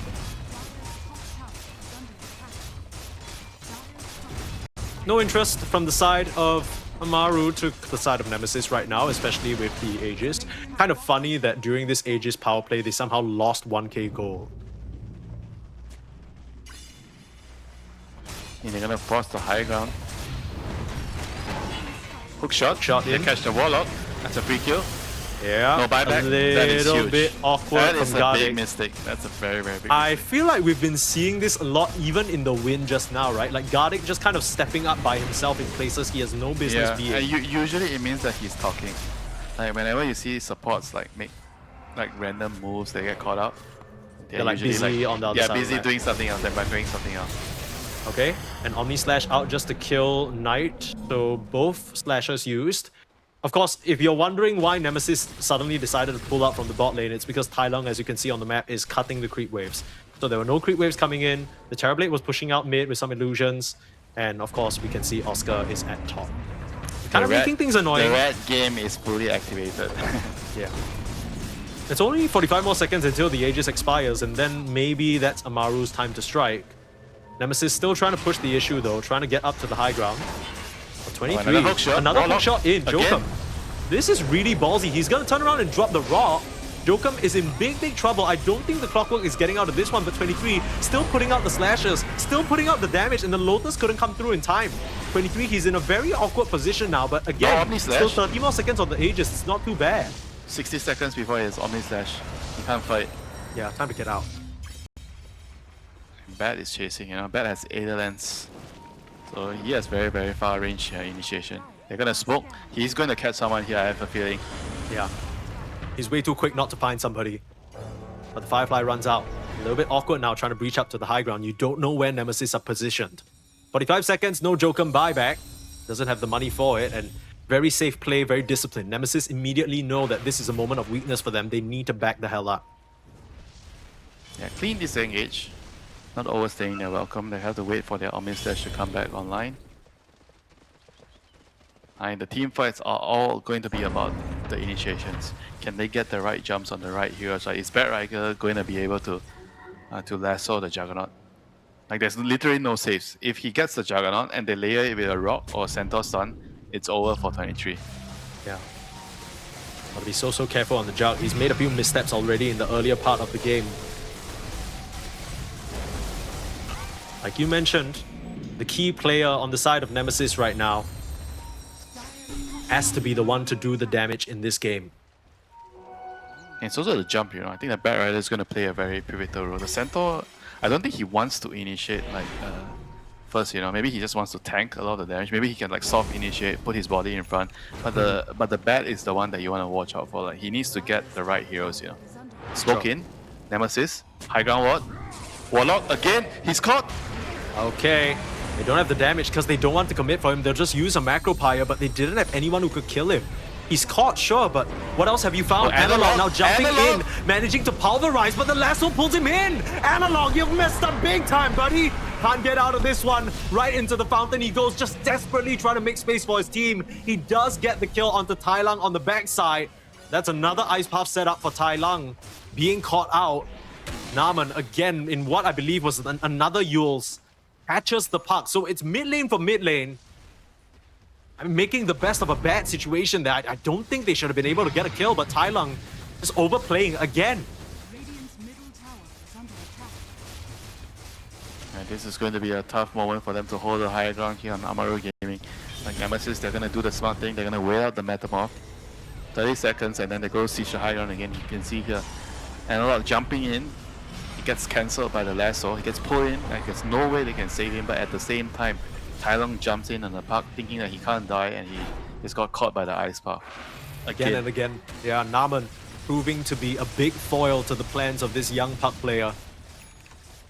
He's kind of jumping in with the silence and maybe thinking that that offers him a period of invulnerability, but Naman is so smart with it, just kind of eats the initial period of the silence, kind of sticks around a little bit, and by the time that he gets Yules, Tai Lung, you know, he realizes his mistake too late, right? There's not much he can do. I think we saw a small glimpse of it on the right side of our screen during that replay as well.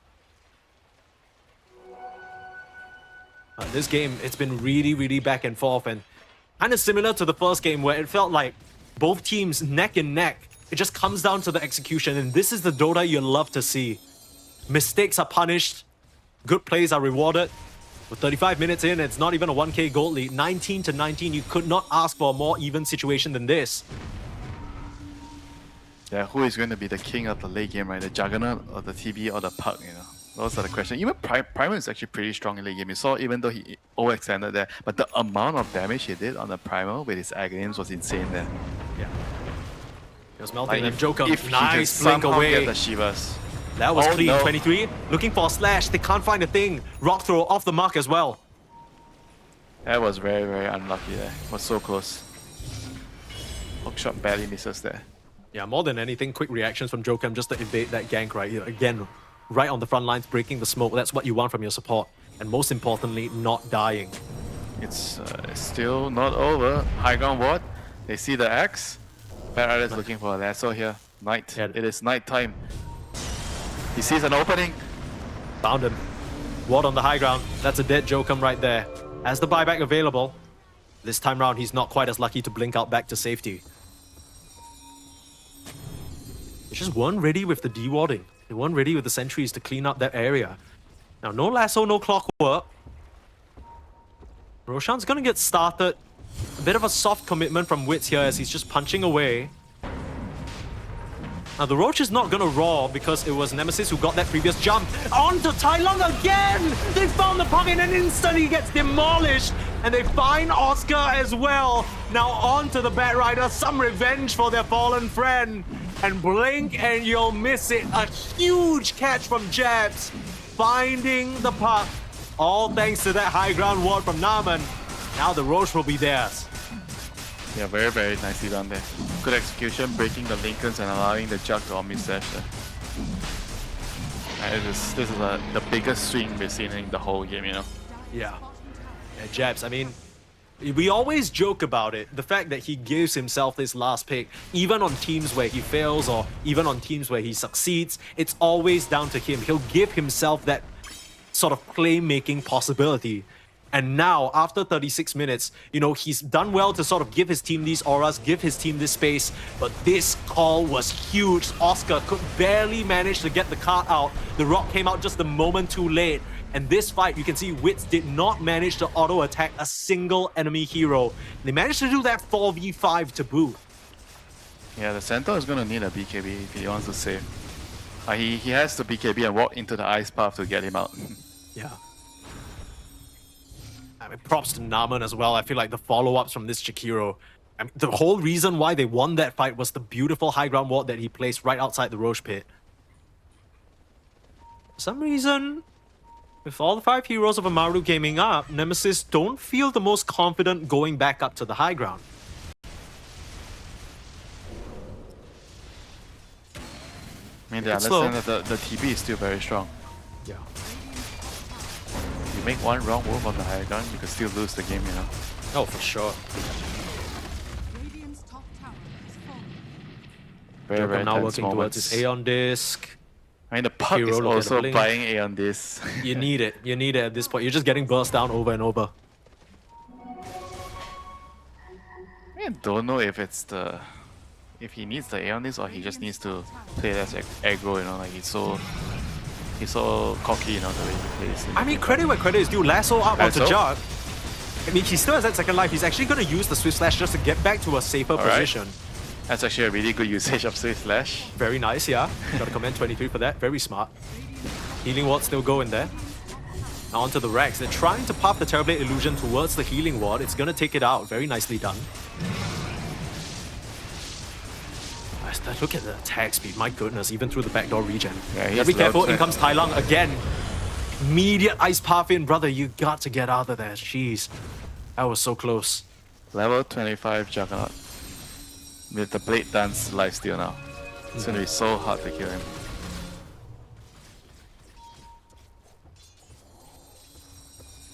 I think it's gotta be one of the best level 25 talents. I think it's either this talent or the Broodmother talent, the BAT talent at 25. That shit's disgusting.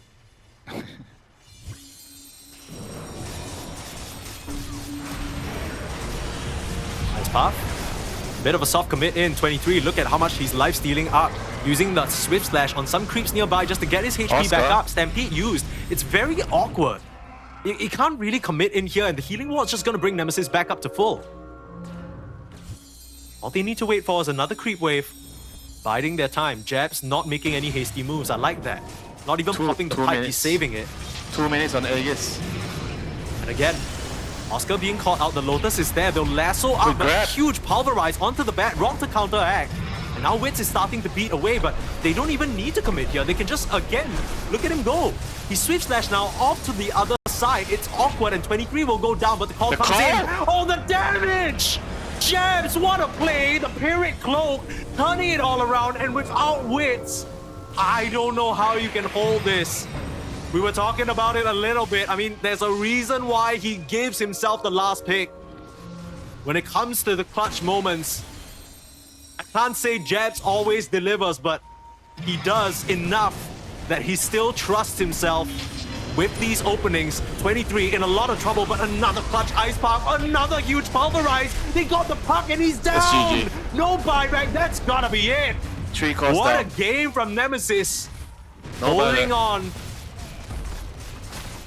I mean, just the late game team fight execution. Nemesis, they just outplayed Team Amaru by a huge margin. You know, like a lot of like mistakes made by the supports from I think Amaru, the puck as well. Like the Warlock and the puck both like made a couple.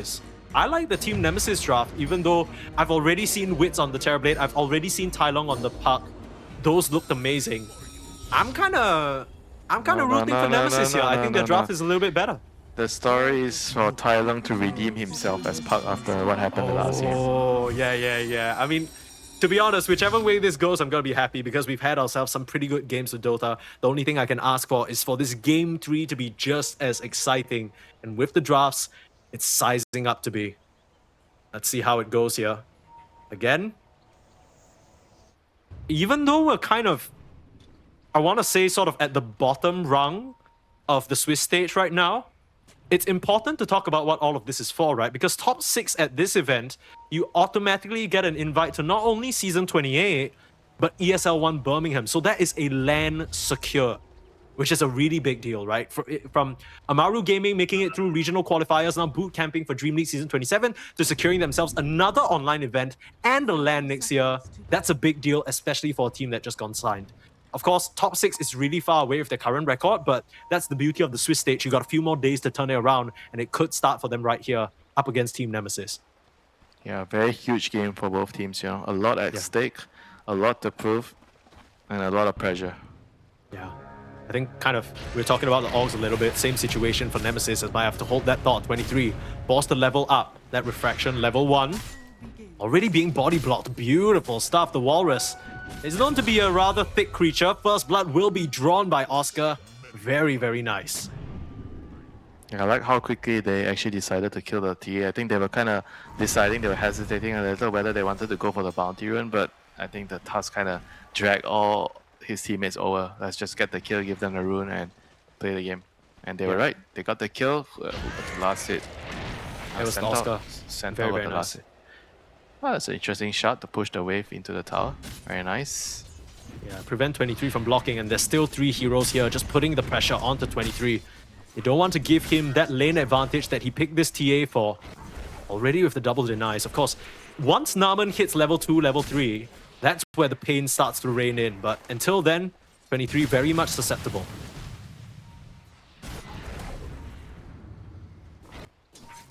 Let the lane shenanigans begin, you know. Nobody wants to play into Jakiro. Indeed.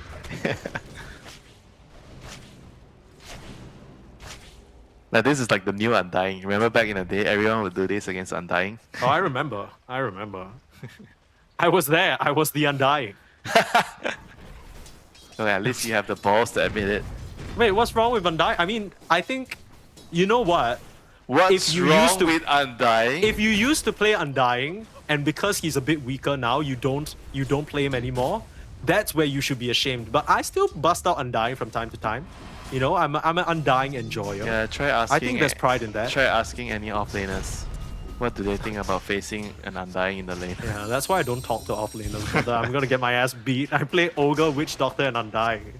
These And guys hate Banner. me. Don't forget Yeah. Banner. Correct. Okay, yeah. Venomancer. Yes, indeed, Venomancer. But I think it's I will say that Venomancer is starting to be accepted a little bit more now. What? Accepted by Yeah, who? yeah. By like people in pubs, you know. I feel like in the past it's viewed like Wait, low-key you are as a saying the enemy team? Oh, your teammates are yeah, accepting my teammates. Because like Yeah, in the of past, you pick course. Veno, they're like, oh, pick support with no stun, useless creep or whatever. But I think now they're understanding that it's I think you got it all wrong. okay. They were reporting the Venos that start level 1 jungle. You know, there was a time where you jungle as Oh, Venom. yeah, don't. That's cringe. That's cringe. That's not I think cringe, that's cringe. that was good. There was one point it was Okay, good. you mean the plague ward stacking, Yeah. and then you come out. Yeah. No, that's fine. I think that's fine. And I feel like anyone who flamed like because I play POS 5, so the people who were doing that were like the POS 4s and shit. And I feel like anytime I see a call get mad Mike, about that. you could still do it on 5, you know, it's just that you, you get reported by your carry. Yeah, no, but in that particular case, if my carry reports me, I agree. You know, that was bad of me. They can report me. They deserve to feel that angst. You know what I'm saying? Angst. Only the Indeed. Singaporeans use angst as a That's way true. to describe anger. What do the Malaysians use? You Ulan. you don't want to hear the word, man. Okay, yeah, maybe I don't.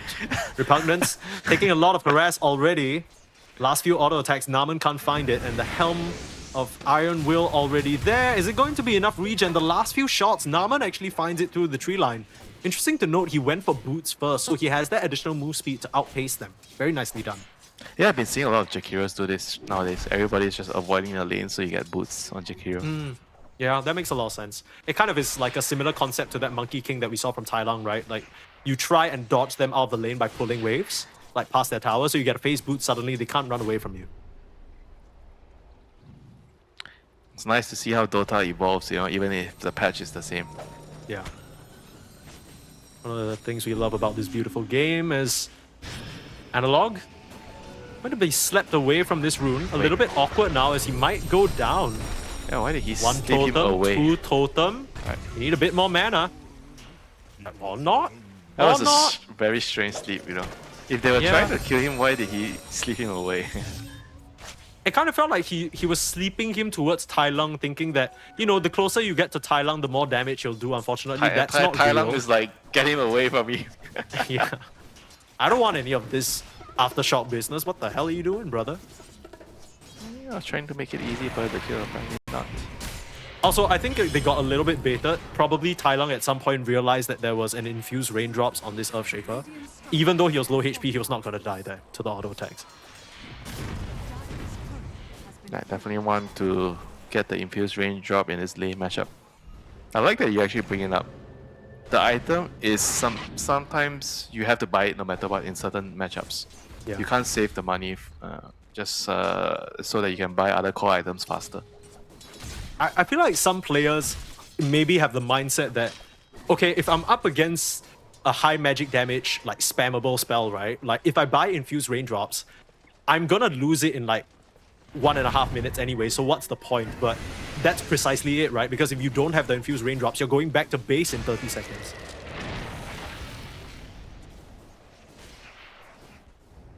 And don't underestimate the mana regen as well, you know. For some heroes, Yeah. it actually matters a lot. I know Earthshaker loves that, any mana regen that you can get, for sure. Are you talking about support Earthshaker or mid Earthshaker? I mean, either way. I don't think the mid Earthshakers need it as much, you know. They all have their Kaya.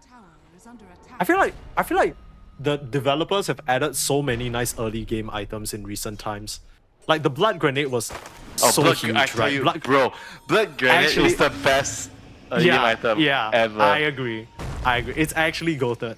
They're gonna try and fissure up Gardic. I'm not really sure what that was about. Maybe thinking that Jokum could connect, but far from being the case, then Tai Lung securing Yeah, himself the let's illusion room. continue the Blood Grenade discussion. I'm sure Oh, you love it love Blood because Grenade. you play so much Undying. It's the best item for Undying. I think just in general, it just feels nice to have. You know, like it's an additional tool. I think it's good enough, like just good enough that it doesn't feel like it's imbalanced. You know what I mean? Because you kind of can't just throw it out. It also takes a chunk of your HP. So early game, you can't just like throw it randomly. It completely changed the laning phase, you know, that Oh, single it did. item. It did. It was really cool. 150 gold, measly, piddly tomato. And all of a sudden, certain matchups become different because you can actually die. Yeah. I think big one is like, I've seen some people literally buy a blood grenade just to deal with a primal beast because you slow him down and then suddenly he can't chase you with the. Bro, with, even like, the tremble. primal beasts are getting blood grenade to clear out the creeps. Yeah. Kind of funny. Yeah, just blood grenade, hands down. Best early game item ever created. They're kind of going like, they're kind of beating their own records, right? They're outdoing themselves. I thought infused raindrops was one of the most goated per like ads ever, and then they do blood grenade. I'm like, holy shit! Surely they cannot add a neutral item better than this. But maybe next patch they'll shock us all. I haven't really been talking about the game at hand, but honestly, not much has been happening for us to really comment on. The lanes have been pretty chill, farming up a storm on all these cores. I think it's slightly surprising to me that Analog isn't getting a further lead on this park. And he just cleared a That's- stack with Echo. So he was actually behind. Yeah, as in that's kind of what I mean. I'm like, I thought he would be even, if not even, like, more rich than this park, but Tai Lung just doing a great job. And Yeah, in a room will be top Earthshaker again, just- very unfortunate. I mean, he just got hit by nerf a lot. It's really not the same anymore. Man, I still think it's a really good Earthshaker game, but it's just Yeah. harder to get there. Like you need your shard, you need your talents. Your 10 and 15 talents are very important for this hero to be effective. You need to get to the point where you have Travels, Kaya, Dagger, and you play the map and you play for pickoffs, you know. So it's all gonna take quite some time, you know. And you're comparing that to Puck. If you're trying to drag out the game, you have to compare it to the Puck getting to that space as well. Bot lane, Jets getting aggressed upon. Snowball forward to try and cancel the Rolling Thunder. Beautiful Ice Path Naman. We've come to expect that from him. There's the shards, there's the coil. And Jabs will not be able to escape this. 4 enemy heroes on his head. We knew this was going to be a difficult Pangolier game, and they're already showing how much hate they have for him. it's 9 minutes since his first death. I think looking at the lineup, I think this is good news still, you know, for Pangor. He hasn't died more than once. He survived the lane. He has some early game levels. He's building into a default. Yeah, not too bad, honestly. Could be worse. Yeah, I actually maybe would have preferred him to go maybe like earn into Vessel, you know. I think in some games where you kind of can't really snowball, I think it's actually a really decent option to go for the Vessel instead, you know. I think Boom does this a lot. In bad matchups, he actually doesn't go Diffuser. I know Diffu is like an item that you never ever want to skip, you To know, skip, right, on Pangolier. yeah. It's like skipping Dagger on Centaur. Okay, maybe not Centaur, but let's say Sand King, you know, for example. Sure, Or, yeah. or Tusk, you know. I know what you mean. It's Jabs, right? He's always going to play for scaling. I don't think I've ever seen him play for the team. The Axe performance from the previous game was the closest thing I've seen in a long while. Yeah, not gonna lie, that's true. And I don't think that is a mistake as well, right? Because even in the first game, one of the main reasons why they lost is because they got outscaled. So I'm sure in Jab's mind, he's like, okay, I need scaling, I need scaling, I need scaling. Could reach a point where he just solo threatens some of these supports, right? I think he's gotten good levels, gotten good farm. I mean, it's like a Pangor against Tusk and Bane, you know, those are like not easy Yeah. supports for Pangor to bully. That's true. Could make it a little bit tough for the Bane though. Bane has a decent mana pool, but if you swipe away a little bit of it with like the Diffusal, suddenly he doesn't have enough of grip, he doesn't have enough of Nightmare or something, could get a little bit awkward. Trying so hard to protect the catapult on the bot wave. And meanwhile, Puck is just clearing the waves in mid lane. And they sleep the Pangor, but TA is here after the gate. 23 is just gonna secure the tower. Centaur is in no condition to defend the tower. He has half health, so he's not gonna TP. So it means this tower is gonna be forfeited. Honestly, not too bad. I mean, while the Jakiro was trying and failing to defend the mid tower from Tai Lung, the Earthshaker has secured his blink. So fully expecting some sort of smoke rotation, but look at the Tusk. He's already in position. He sees the corpse of the creep being pushed forward, and they're going to try and aggress onto Naman here. Tai Lung, he's invis, will show himself now. The Earthshaker's a bit too far away to help his care. Sorry, not his carry. His carry? The Jakiro is the carry? His Alright. support. Now, what's the Stampede about? Trying to get Wits out. Just a Rolling Thunder. No grip, so Jabs will be fine. That's what you've been saying. You have Stampede against Pango. Run away. Kind of makes him look a bit silly, you know? He rolls and then you just Stampede and it's like, okay, well, guess you're not doing anything. You need the Thunderbolt facet. Indeed. Jump in now. Punish Knight for trying to help the puck with the rune, but it doesn't change the reality that Tai Lung has bottled every single action rune in this game so far. Yeah, what a difference between the second game and third game on the puck, you know, night and day. He is having a way better game at this point. Yeah. I mean, he just needs to make sure he doesn't get caught out, because I argue to say this game, it's a lot easier for Nemesis to maybe catch him on a stray stun. Shaker is way better at dealing with puck compared to yeah. Primal Beast. I mean, somehow Analog found so many openings as Primal against puck the last game. Yeah. Props to him. I mean, he did a great job.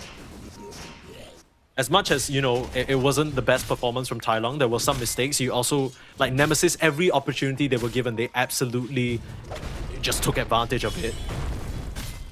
Bit of a gank here on Oscar's creep. Got him. He's gonna run back to the jungle and get another one. Helm of Dom gameplay, ladies and gentlemen. Yeah, Bane's level 6 now. He's looking for opening at mid. I think Just baiting on the Tusk a little bit. I think they know the Earthshaker's on the prowl, right? He wants to use this blink as much as possible. I mean, somehow quietly, Amaru Gaming has amassed a 3k lead, you know, even though they have only 3 kills just based on farming. Yeah. And they're gonna make a move here top. It'll be big if they can find 23 here. They have level 6 on Bane. I mean, 23 is literally showing himself on the wave. He's Nobody else dead. is showing He's 23. Wrong place, wrong time. Grip. Okay, never mind. That's very near the tower. Hang on. It's still good enough. They baited TPs. The Bane is like, whatever, you know, if I die, I die. It looks like it's gonna take a while. Yeah. Alright, he's dead for sure. No way he survives. But he bought a lot of time. This is like a really good death. Actually, it's a really good move. Yeah. It's unlucky because if the TA actually farmed the medium camp and she walks further away from the tower, she actually just dies there. Because the Bane would have seen her with vision directly. So the grip would have come sooner. It was a little bit awkward. She gets around the tree line right as they break smoke. It's so. small little habits, right? Whenever the enemy heroes are missing, right? The way you farm, you have to kind of be a little bit more elusive and farm around the trees without enemies seeing you right away, you know. I think it's You just something, can't stand out in the open like yeah, it's blatantly, something right? that we don't really talk a lot about, you know, when we are watching all these pro games, you know. These are all the small little things that matter a lot. Yeah. Because I think it's very easy, you know, you watch a farming pattern video on YouTube or some shit and then you just mimic the movement from camp to camp. 40 minutes, 40 seconds, you gotta clear this camp and you gotta move here, you gotta move that. You're just thinking about the time, you know, but you're not thinking about what is happening in the current state of game. And right now, there's a 3-man smoke coming in. Shaker. Oh no, Terrorblade! He is gone. Oh wait, They're gonna echo. Oh, what? He did? Well, they get him. Oh, he's gonna have to pay for his greed right now. I mean, it's not just him that's paying. Nice box, nice snowball save. Those saves on both sides. Straight back onto Joker. I mean, 23 is He's here to dodging clean up. away, nicely using these classics. Ice Path slightly off the mark. That's gonna allow for the Stampede out. Very, very awkward crap, fight. So messy. That was not good at all. And if they can at least find this task, it won't be too bad. There's the swash. Tai Lung now being chased down. Gotta be careful. That's a lot of damage coming out from 23. But that should have just been a very easy Terrorblade kill. And Analog not wanting to press that Echo Slam cost him big time. He's a little shy on clicking his R button, yeah? Yeah. Don't be shy, Analog. The SEA fans won't come for you if you just use ulti to kill the carry. Yeah, and the SA fans won't come for you. They won't be like, you're a traitor, you killed your brethren. You know, like, we get it. It's business. You don't have to show mercy. There's a nice grip. Huge echo. He saved it for this, but that's what the snowball is for. Helps them turn things around. Punch up into the sky now. Analog in big trouble, turning around with a fissure and still has the strongman tonic, but it's not going to be enough to keep him up and running. Gardic there, starting the fight out with a huge Fiend's Grip onto the Pango. Amaru Gaming showing why they picked these two supports. The save combination between the Tusk as well as the control from the Bane helped them out big time there. Yeah, the center was also really, really durable, right? With the pipe just keeping heroes alive there. Just making it very, very difficult for the Shaker, the Jig Hero, even the Ringmaster to burst heroes, right? They're all just spell damage. They're all spell damage. Like the TA, if the TA is not there, they're not killing anyone when Centaur pops the pipe. And their One of timing, those weird things. the timing is closing, you know. You have a TA and you're not exactly in the lead, and Terrorblade is free farming. Your gut does not feel good, you know. Absolutely not, no. It's kind of like playing against a Medusa, right? The longer you're not breaking high ground, the longer you're not killing her, you know she's farming up a storm. Same situation for Wits. But we did see in the previous game, even though Wits was huge on the Terrorblade, the second you start catching the supporting cast members, the Terrorblade is rather helpless. If you're managing to kill the Bane, the Tusk to start the fight, and then you chain stun up the Puck on the backlines, you still can win these fights. You can kite out the Terrorblade. Coral, they are very far away. Only onto 23. Still got a box available. Stampede. Oh no, Tai He's in Long! trouble. Managing to jaunt away. Still trying to Waning Rip. The last auto attacks will find him. And the Bane trying to come in for a save ends up being hypnotized instead. Big mistake there from the Puck, trying over aggressively to get a kill for his team, but they couldn't connect in time on Amaru. That's just way too far away, like poor communication. You know, there's no stampede as well, or maybe they use stampede to try and chase up to him, but he was like way too far away. Like if TA was anywhere nearer, I would see that play maybe happening. But right now, 2 heroes down, and they're gonna punch up Analog. He has a haste rune. I mean, he's running He's away. going anywhere. This is Can't bad. continue this chase. 23. They're Smart getting blink away kited. to the south as well, or rather to the north, sorry. This is really, really bad. You know, they're getting, I think they're getting rushed, you know. It feels like they don't need to rush, you know. They have TB against Templar Assassin. All they need to do is keep the lead they have, continue farming, hit Ancients with TB. That's it. Wait for the TA to come to you, and you only contest important objectives like Tormentor. Sure. Right now, I mean, there's a meta pop, right? So that's 100 seconds without that available. At this point, if Nemesis manage to find themselves a kill on the map, that's just an easy walk into the Roche pit. They can secure their Aegis for themselves, the TA. The timing is so important for this hero. For now, it's a smoke move from Amaru down to the bot lane, connecting with their Puck. Could be a Jabs Pangolier that they find farming the wave. Yeah. It's probably a good likelihood they'll find him. He's moving really, really deep into the lane. He wants to push out the wave so that he can connect to his team on the Tormentor. Yeah, he's gonna die. Immediate silence up, immediate blink and immediate grip. Not sparing a single spell. Won't leave it to chance. I still But then, mean, you know, you think about this, they get the kill onto the Pango, right? And that's great and all. But then now they don't have grip for the Tormentor fight. yeah, I think they don't really want to fight the Tormentor anyway because they don't have Metamorph for it. Right, okay, that's fair. So just kind of using your spells while you can, and then you gear up for the next timing kind of situation. Yeah, just play for the late game. I don't think they need to rush. They don't have to feel like they need to do something. I think that's the important thing. Find whatever pickoffs you can. Play the map. You have Terrorblade Illusions pushing out one side. You have the Puck clearing out one wave. You have the Helm of Dawn from the Centaur. And you have Tusk and Bane hiding in the trees. Finding pickoffs. I think this is the way they should be playing the game. And the moment you have Skadi and Terrorblade, you just win the game. Butterfly Skadi. Yeah, they might be from South America, but they're taking the words of the legendary HYHY, so maybe a bit of Southeast Asia in all of us. If you don't like hiding in a tree, you shouldn't play Bane or Hoodwing. Or If you don't like Batrider hiding or in the trees, you Tusk. shouldn't play Dota, period. I don't think there's any hero in Dota that benefits from standing out in the open and vibing. No, that's not what I mean. Some heroes you want to go push out lanes.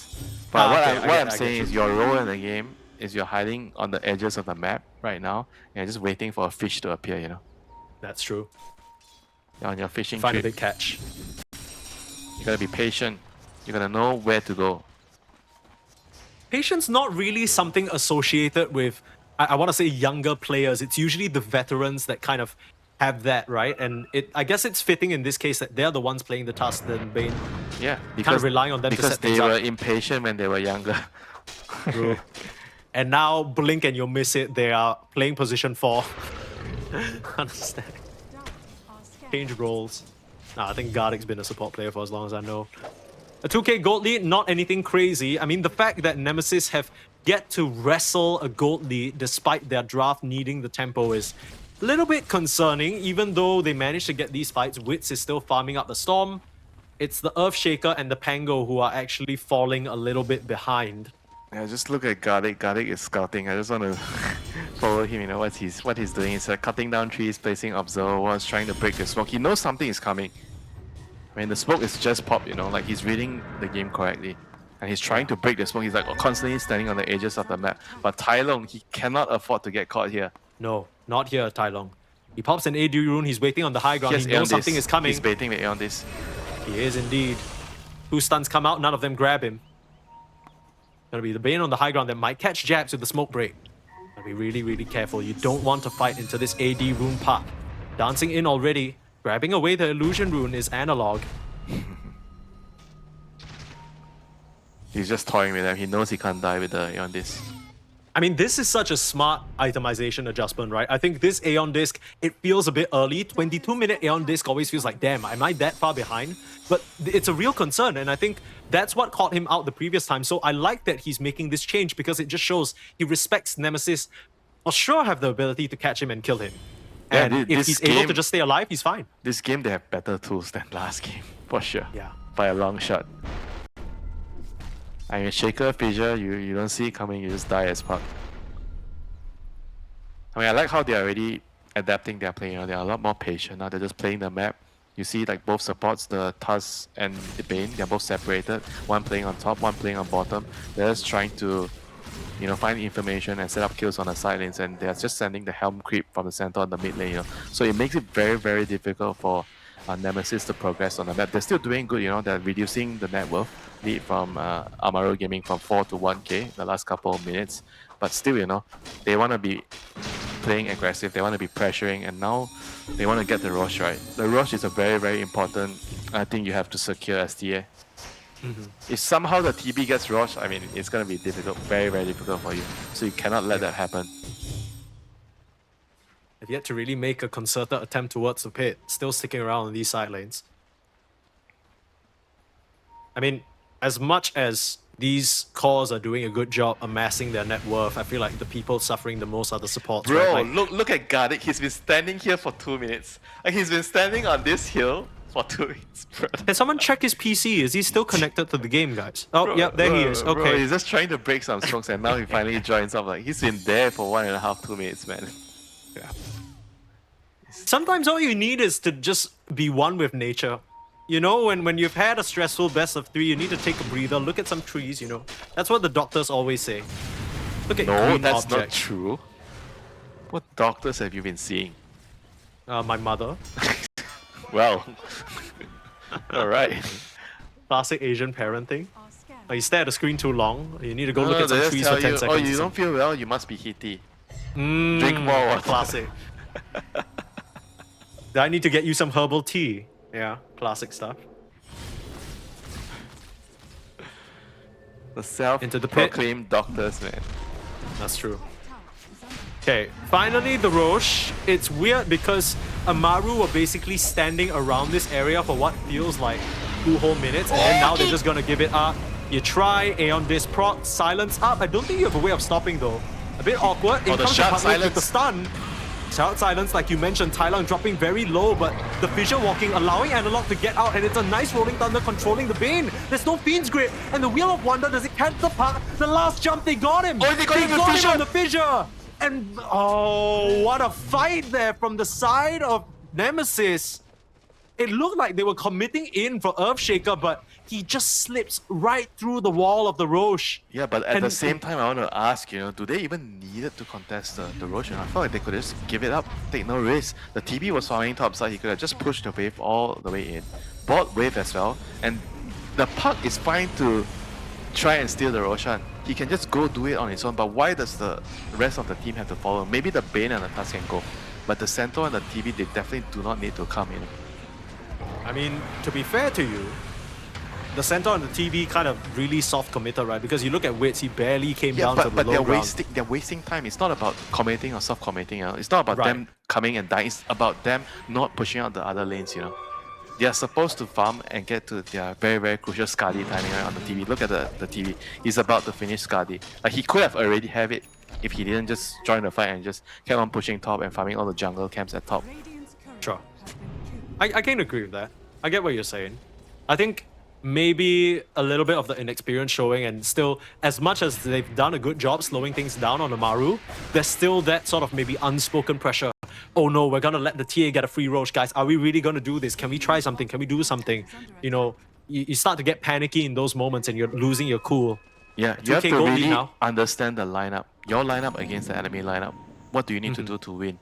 And if you don't have the in-game leader, sometimes the game can be very panicky. You know, you just feel like, oh, you need to do something because it doesn't feel good when you give away everything to the enemy. But some games you just have to do that. And Tai Long, once again, trying to set up a play, Stampede. And do they have Stomp damage to kill the Shaker? They're gonna try.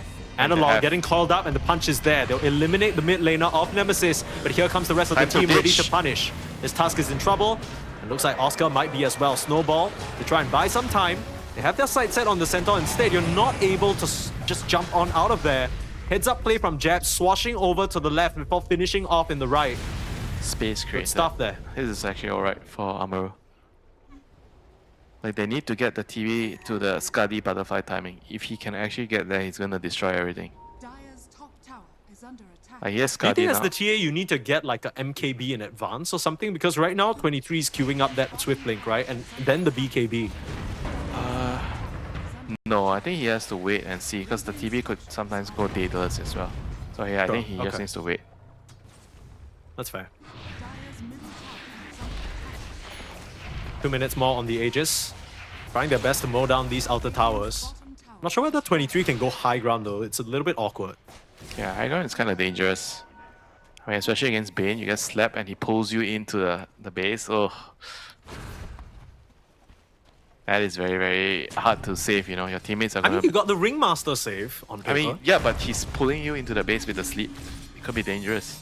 Can't you just like box in advance? Like if you just box while you're slept. I mean, you could. You definitely could. Dire's middle But it's a risk, I'll right? see. You have to go That's true. deeper into the base. You could expose your position so the puck could find you. Yeah, that's valid. I mean, Puck is like one of those heroes when you play enough support, you know, you just, I mean, you just don't want to play against that hero. I do. Yeah, I can. Too many games terrorized by Putt, honestly. Oh, 23? No, Oh, brother. no. Brother. Oh, Brother. brother. 20. Snowball on creeps.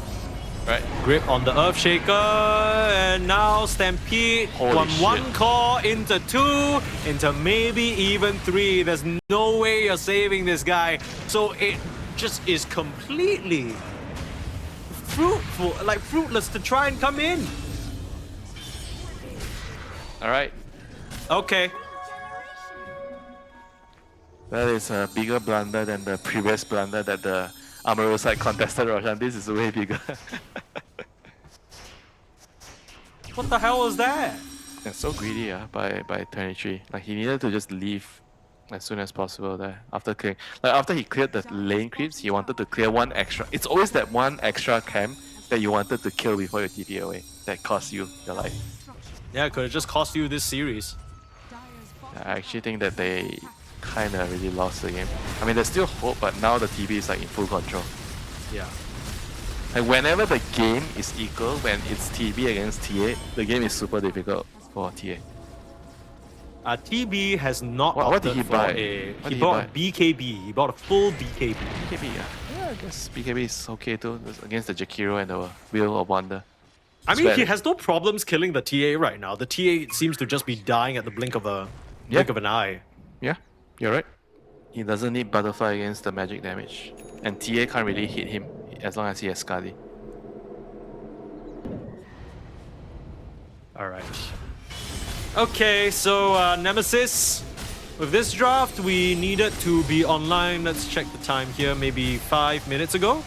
You got yourself an Aegis. Didn't really get much done. You actually lost the Aegis in the bot lane and caused 3 of your cores to get wiped out. So overall, are scattered. awful stuff. Any sort of good grace that they gathered from the second game and playing patiently then and biding their time has been lost now, and I think the momentum very much in Amaru Gaming's favor. There's only room for one more mistake, you know. For Team Nemesis, they need to find a good fight with the Shaker. I think before the Terrorblade has BKB. Okay, never mind. Yeah, he already has it. No, so he has it. yeah, He bought the full thing just now. somehow I keep thinking he doesn't have the whole thing yet. No. So the only way they can burst him is echo into the wheel. They need to full control him. But it's gonna be tough when he has a Bane behind, like a sleep or a snowball could just ruin everything. Yeah, anything to just let him have that half a second and pop BKB, right? Yeah. That's all he needs. So really, Wits would have to be drastically out of position, or his supports would just have to be completely unprepared. I mean, the task is And then the task is dagger, you know. I imagine it'd be really hard for him to not save the TV. I mean, there's always the chance, and this has happened to me before as a Tusk player, like up against Earthshaker, it's so annoying, especially like Earthshaker and Jakiro, because even though you have a blink, if they just happen to throw the fissure or the ice path in your general direction, there's a chance that while you're blinking, if you're not careful, you just kind of path into it and get stunned, and then that's done, right? Like it becomes a bit messy, and then maybe in that moment there's a bit of miscommunication. The Bane is saying, I can't reach for the sleep, and you're like, I got it with the snowball save, then you don't, and it's like this whole thing. Yeah, you're right. It definitely could happen, you know, but chances are not very high, you know. I think especially for the Bane getting the save is, I think, pretty reliable in most cases. Yeah. I think the Tuskar one, I agree. You blink in, you get caught by fissure or the ice path, then you can snowball slave. It's quite possible. You know, the crazy thing is, I feel like 3 games in a row, Nemesis have allowed for this Centaur to come out, and 3 games in a row, Oscar has shown why it's such a high value pick, not just for him, but across the entire pro scene right now. Sure, it's not flashy, sure, it's not doing anything crazy, but the amount of map pressure that's coming out from this offlaner just through the Helm Dom and the utility, right? He has so much auras, he's such a strong, sturdy presence in the fight. You weren't really able to punish him in the lane, even with a TA Jakiro, of all things. But to be fair, he did get punished, like, to be fair. It doesn't look like it. Yeah, not right now, but in the laning phase. No, I mean, even before, he was like keeping up in net worth and everything. He wasn't like really fat compared to the second game. I think second game but he was way fatter. That was disgusting. That was nasty shit. I think you mean first game, right? First game he was giga Yeah, fat. sorry, first game. The second game he looked a bit weak around the knees, and then this game it's like somewhere in the middle. So we got all 3 versions of Oscar Centaur. Amazing, right? Yeah. You On display. always need one guy on the team that doesn't mind playing the same hero every game. And there's always going to be another guy that's completely opposite. I can't play the same hero every game. I'm going to lose. I mean, funnily enough, so far Amaru have gone back for the exact same 3 calls, right? They repicked the Puck, they repicked the Centaur, and they repicked the Terrorblade. So only the supports have been playing different heroes every game. Yeah. What a time to be support players right now. There's a lot of very fun heroes to play. Radiant's top tower is under attack. Don't move up. Oh, Analog just blinked. This could be scary. In goes with the Shiva. In with the stun. Up to the high ground. There goes Analog. He's in trouble, but they've already found Naman. They've already found Jokum. Oh, Analog almost. living on a sliver of HP. I think he'll be able to blink away here. This is still bad enough, you know. I think this That's is horrible. This is going to mean that Roshan is going to be top, and they just pop meta. It's in 30 seconds. Obviously, they don't have the TA. The TA knows the exact time of the Roshan coming up. You know what's the sad part? Every time I see a Centaur in a game, I'm like, man, this hero seems fun as hell to play. But I could not for the life of me be bothered to micro a helmet. You know, also the other problem is in pubs when people don't understand, you don't want to buy dagger right away. People always expect you to buy dagger, and the moment you queue dagger as your third item, people report you.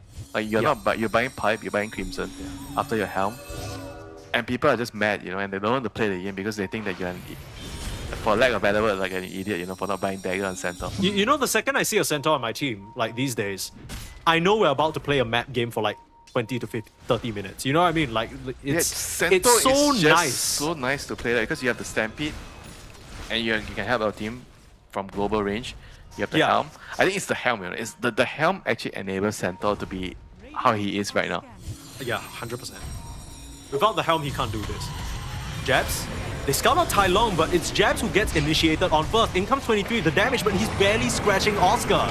Fissure there, Stampede out, Jabs is in big trouble, but still putting out quite a bit of damage onto this Centaur. Oscar's they have to buy down. back onto Jokum to try and win this fight. Oscar is in fact down, the grip comes through. It's onto the TA, but they can't survive. Still the Rolling Thunder coming through and stunning up the Puck, proccing the Aeon Disc, and Analog able to slam the door shut.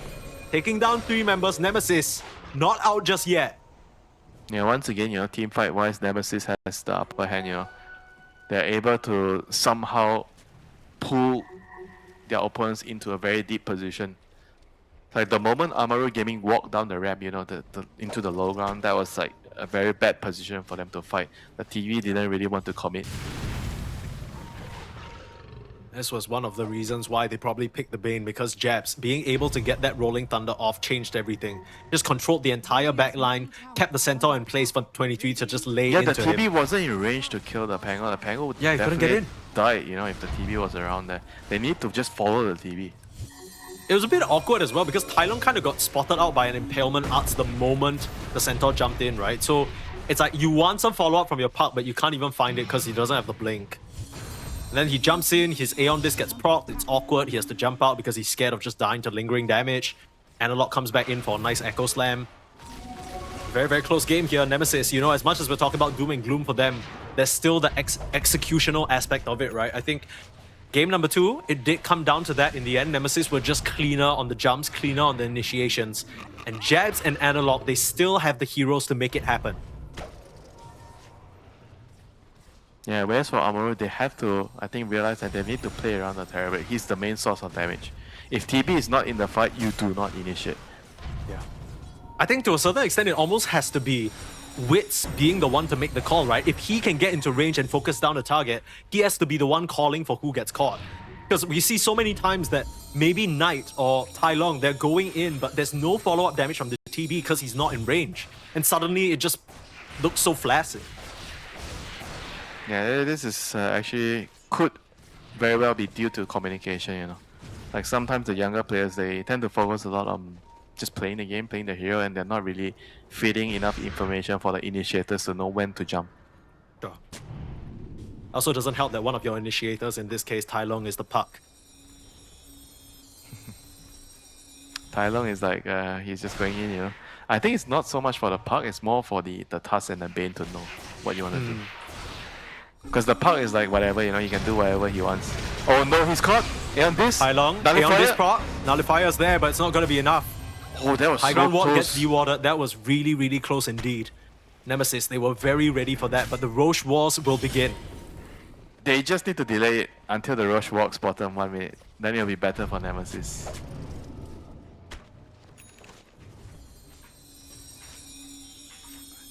And this is getting to be a very, very tense ending towards the game, Oh, dude, what the hell? Both teams are so afraid of getting the jump, and now Gardic has the axe, Right, I mean, the axe is kind of nice. Dude does get cancelled by one very nicely placed fissure, though. Yeah. I would It's have, kind of maybe, annoying. would have maybe preferred like some other items like Force Staff, Ada Lens, to help the teammates. Sure. Axe is We'll see not whether it very- ends up paying off. Yeah, the axe is like a risky business. 10 seconds. Roche is going to move to his summer home, right? You like to call it his summer home. Sure. And meanwhile, the Helm Crypt is pushing bot, and TB, he's pushing out the mid wave. There is a Wait, what bit does this of do? If you a- keep fissuring the mid lane, what, Roshan just gets stuck in the middle or what? Oh, wait, hang on. Wait, you're right. Could you just trap him there forever? That'll I be think fun. at some point he gets mad and then he just charges through everything, right? That's the whole thing. Isn't Roshan always mad? Yeah, but like even more mad. You know what I mean? Like, I get it So there because are you ever levels. walk. There are levels to being mad, right? Yeah, for sure, for sure. Maybe you're just a bit annoyed. You start to get a bit cranky, and then the people block you enough. You ever walk in a crowded mall, and then people just keep getting in your way. Oh, that gets my blood boiling. I hate that shit. Well, I tell you, when I hear my full name being yelled at in my house, I know that somebody is really mad. Oh shit.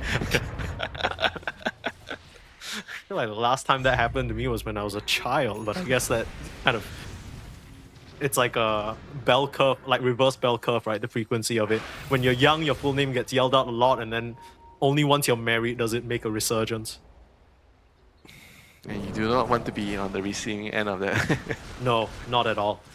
But right now, both these teams, one game away from putting themselves on the board here at DreamLeague Season 27. Like we already mentioned for Amaru, a new organization, a lot for them to prove, especially after that performance against Tundra yesterday. it wasn't really a fair fight. But here, they're looking a lot more warmed up. They're looking a lot more comfortable. And they might be able to take their first series. But same situation for Nemesis. I mean, this is a team of 4 of the players that were on Boom for that short stint before they unfortunately decided to leave Dota just a week ago, or just a few days ago actually, and now finding a home in a new organization, Dire are scanning. one that managed to make it to TI, but since then hasn't really been able to make any waves. A good placement at DreamLeague would secure so much for them.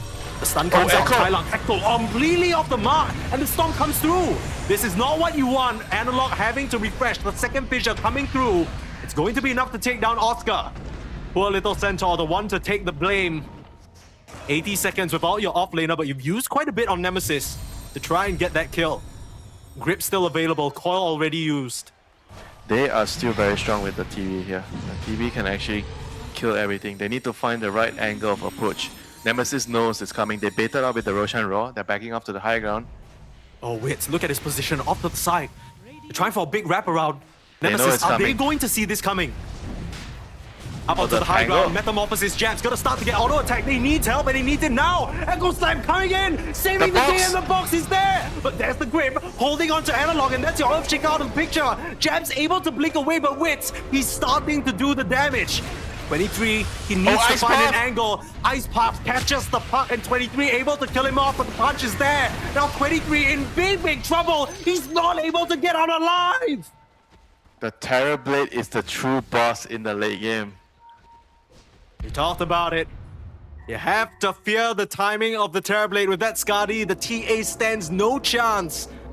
And even though the rest of the team, their movements were spotted out, they knew they were coming through by the secret shot, but Wits, Oh, the task. such a heads-up play from him. Should be fine. The trap. Oh my god. fine. He was so close to sundering him. He in fact Oh, was, he's gonna but die now! Oh. did the task die? Oh my god. Okay, well, second we'll trap. watch this team fight first. A very clutch Fiend's grip that can't be cancelled. Analog controlled up. And at this very last moment, the puck finishes the kill off onto Jabs, but a clutch Ice Path from Naman. But you gotta wonder what the plan was from 23. He was walking back up towards the Terrorblade. That feels like a fight he was never going to win. And now you got the Aegis on the Terrorblade. Naman's caught off in a bad way now. Ghost Scepter up just means that you take more damage from Double Edge.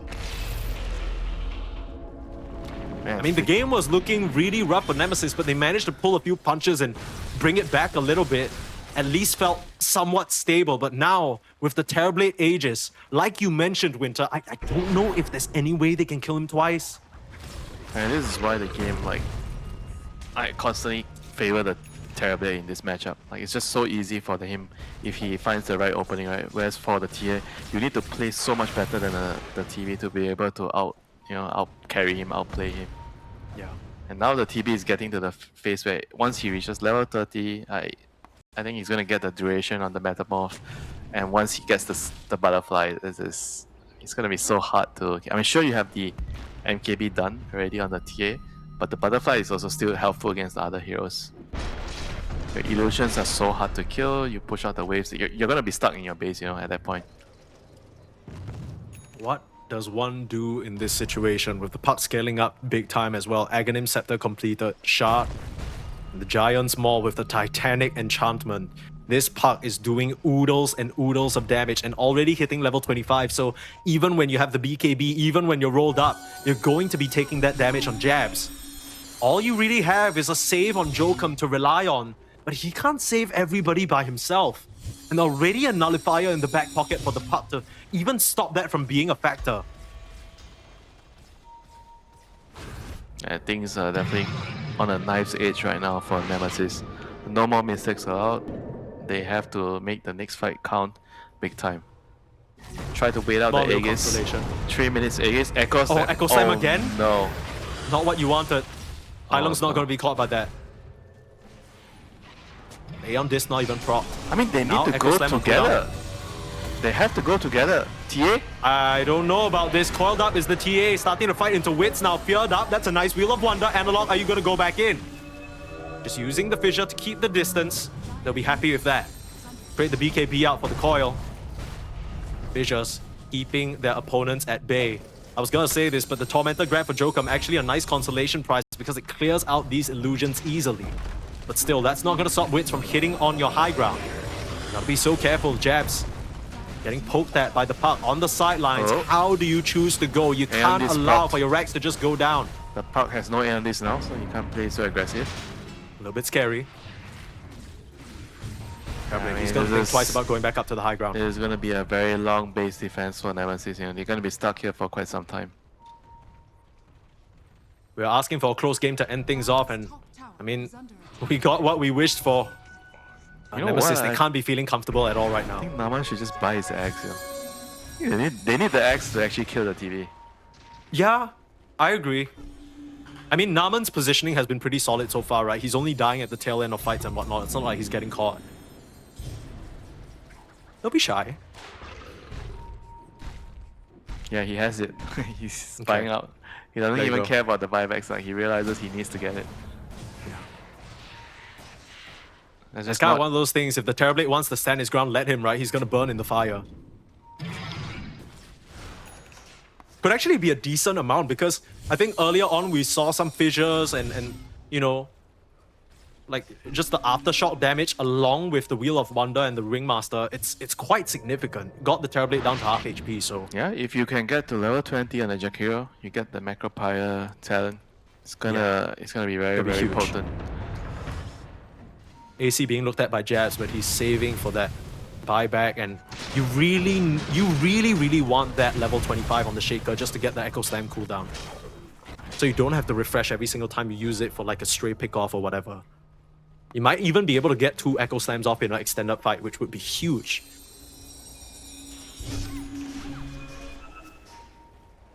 I thought the Tusk would get something like a BKB or Aghanims by now, but he opted for a Vlad's, maybe thinking that it was going to be close to a game-ending fight. And now he's a bit far away from it, so the snowball saves are going to be complicated. But you have your Aghanims on the Centaur. I think he's had it for a while now, but Scanning. A fight is brewing, a storm is brewing. Who is it gonna favor here? Radiant are scanning. 23 on the front lines. You gotta be so careful. Smoke's gonna break. Repugnance, they see him first, immediate blink away. They want no trouble, but Jabs, he's gonna jump in. Nullifier up, that's a lot of damage onto the Centaur. The sleep! Nice nightmare! Sleep is going to get him out. Are you serious? Now Tai Long, trying to find an angle in. You gotta be careful on Jabs in 23. Analog still waiting. You can't jump a bit too far forward. Still don't have that Aeon Disc for 9 seconds. That was so clutch from Gardic. I saw his model disappear and I thought he was dead. Had to do a double take just to be sure. Yeah, that's a pain play right there, you know. Waited whole game for that. That's some Miposhka shit right there if I've ever seen it. Hiding in the trees, waiting and stalking. Cast one spell. Like every single spell you cast on main can just be game changing, you know. That's why this hero is so much fun to play. It's not very fun when your team's doing nothing and you need the AFK farm because he can't get much gold, but in these moments, high pressure. Well, you can press the right buttons? Mike, get your shard. Yeah, but it feels a little ass, doesn't it? It doesn't really reliably clear. You It's do better what- than nothing, I you know what do you're what saying, you gotta but- do, you know, in those sort of games. That's true. Any Bane Midas enjoyers?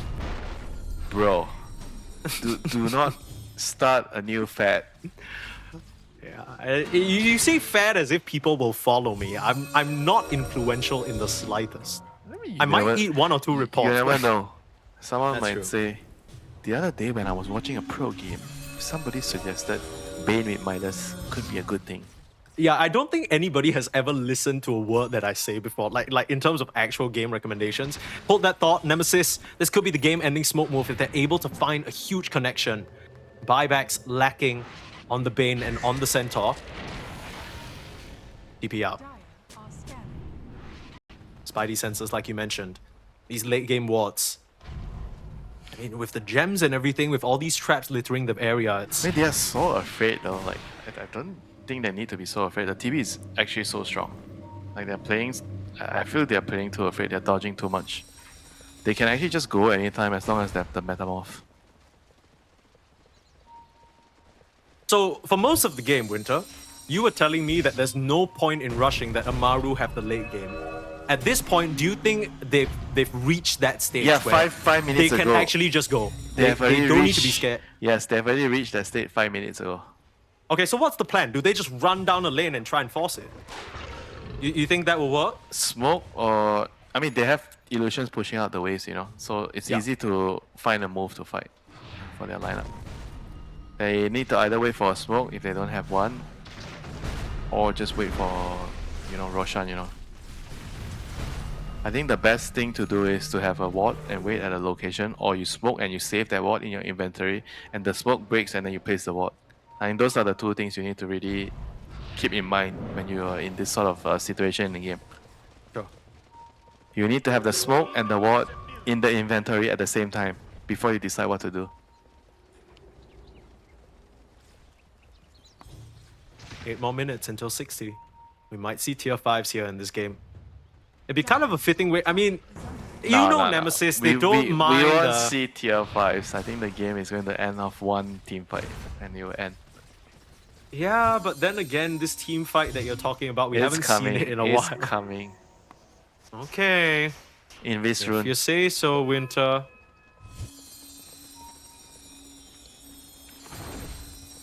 You seem to be feeling more the game being dragged out for more than 60 minutes because both teams are afraid to fight. No, look, I'm not playing the game and I'm scared.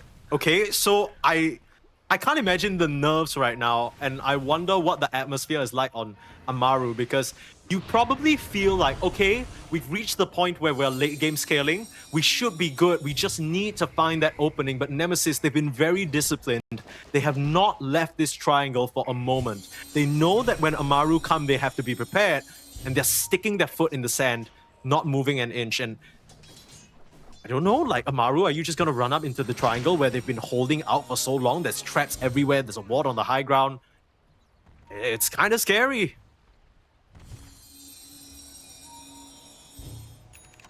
See the orbs in the bot lane from the park. Already synthesized the Ags as well. I mean, Terrorblade's basically full slotted, right? No boots already. What else we got? Daedalus being looked at by the park.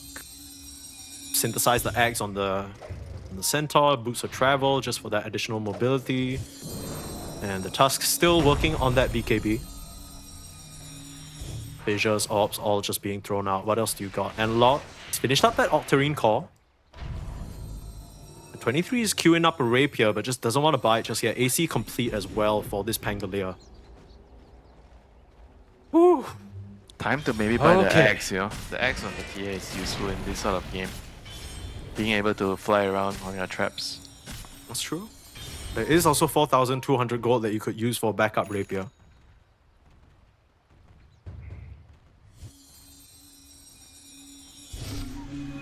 You know, they say you can't put a price onto convenience, you know. That's true. That's true. Everything you buy now is for your convenience.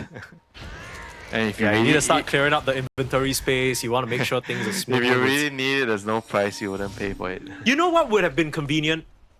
It would have been convenient if Amaru hit their timing 5 minutes ago and actually pushed the issue, but they didn't. Oh, hang Now we're on, here. Mike. Nemesis are on the prowl. They're gonna walk through, potentially a watcher. Hang on! Where's the Echo Slam? They don't find it. The grip onto 23. Someone save him! Jabs is gonna come through, but 23, he's already dead! No one was there to help, and he has to buy back, but Analog is gone as well. Jabs, he's bouncing around. All he sees is ice in front of him, and it's not the kind that makes you smile. Oh no, Nemesis. A bit slow on the reactions. They're getting beaten by the kids. It's the I mean, Terror Tyler- Blade, man. He was just allowed to stand there and hit everything. Like, there was no chance for the TA. Zero, Mike. Zero chance. Like, I don't know what you do. I mean, right now you've bought up the Desperation Divine Rapier post buyback. You're basically broke as shit right now, 23. That was the last result of his gold. You got a buyback available on Jokum, but you don't want to use it yet. all Roshan or is nothing. alive in the top lane. All or nothing, my friend. All or nothing. Echo Slam back up in 30, but you've already used the refresher.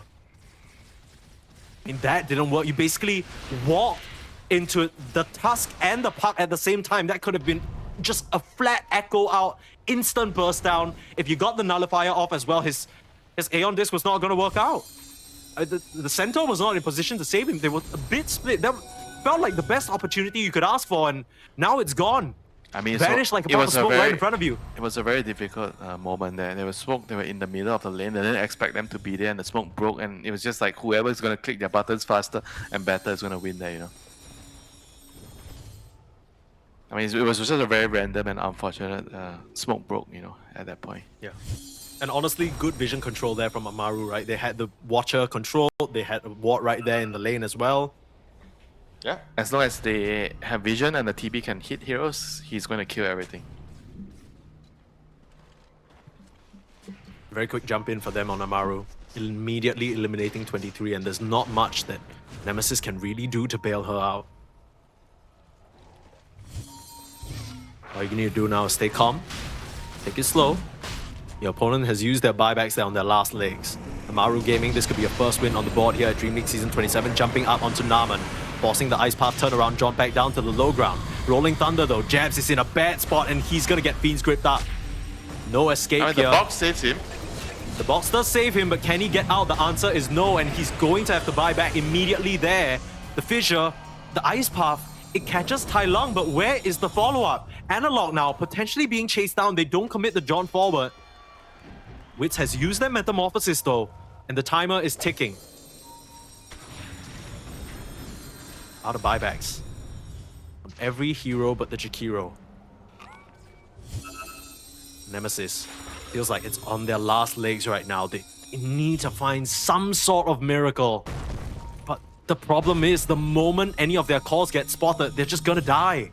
Even with the box save, it only prolongs the inevitability of them going down. It just gives the TB more time to get into position. It gives Tai Lung more room to play around.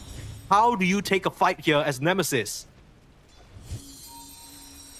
They have to kill Garlic, I'm afraid. Like, Garlic is like spoiling a lot of their team fights with the grip and the sleep. We're talking about this being a rather hard Bane game with the fissure, the Ice Path, but But he has if he lens can't land now. it, it doesn't he even has matter. Lens. Look at his items. He has lens and he has the neutral item like magnifying molecule, and he has the cast range enchantment as well. Yo, our beautiful observer, could you mouse over this Bane and just show us his cast range on the grid, because it's absolutely disgusting. Look at that, he can do it from the low ground and he can Bro, reach the... it's not even just the sleep, you know, the enfeeble, the grip, everything, you know. It's not just the ultimate. Yeah, Like for every sure. single spell he does in a team fight is so high impact. These are the moments that you live for as a Bane player.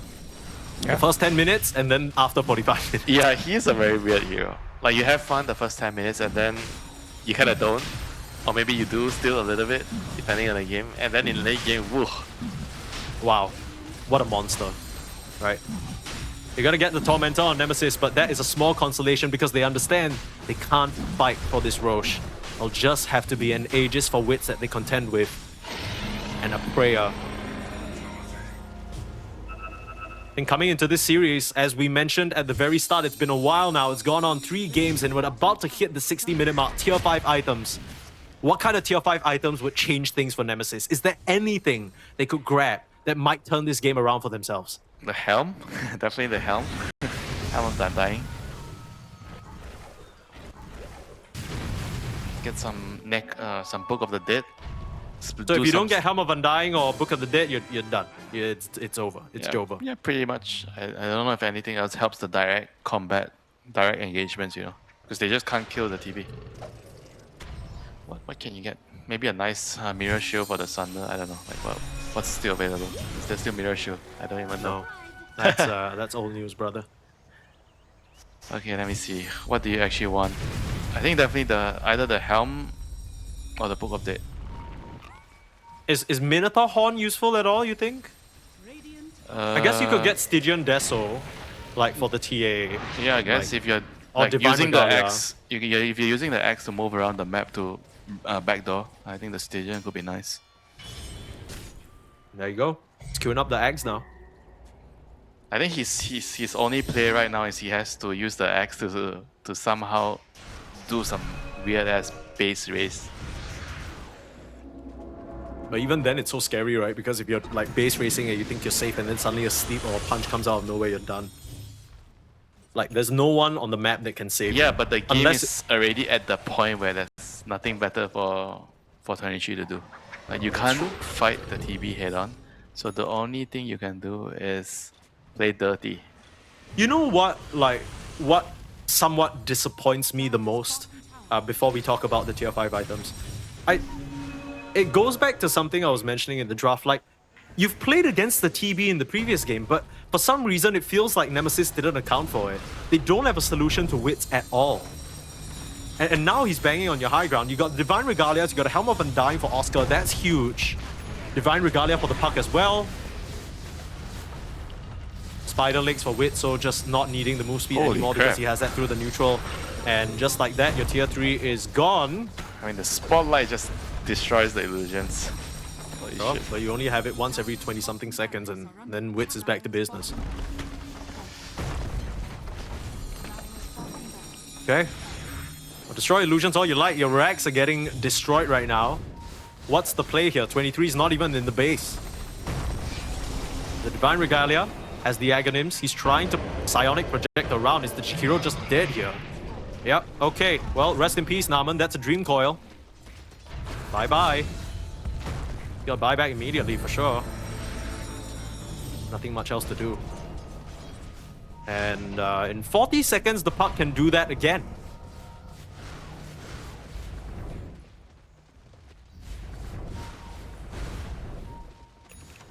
And running out of time, running out of options, they just need to jump them and try. Hopefully the double echo will win them the fight. Aghanim Scepter now being queued up from Wits as well. I mean, it's starting to reach the point where the Tusk could probably also buy his own Aghanim Scepter, opt for a kickback or some sort. You could kick to break the coil. You kick, I don't know, 23 into your Terrorblade, and then he'll be done for sure. I mean, even any of the supports, it's such a hard situation for Nemesis. I really don't see an angle for them, but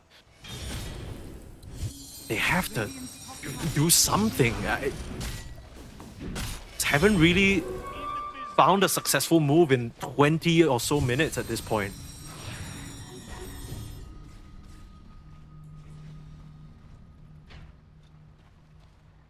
I mean, the onus is basically on Amaru's side, right? And the TA is already reached a point where she can't really do anything. Just waiting for the TB to make a mistake.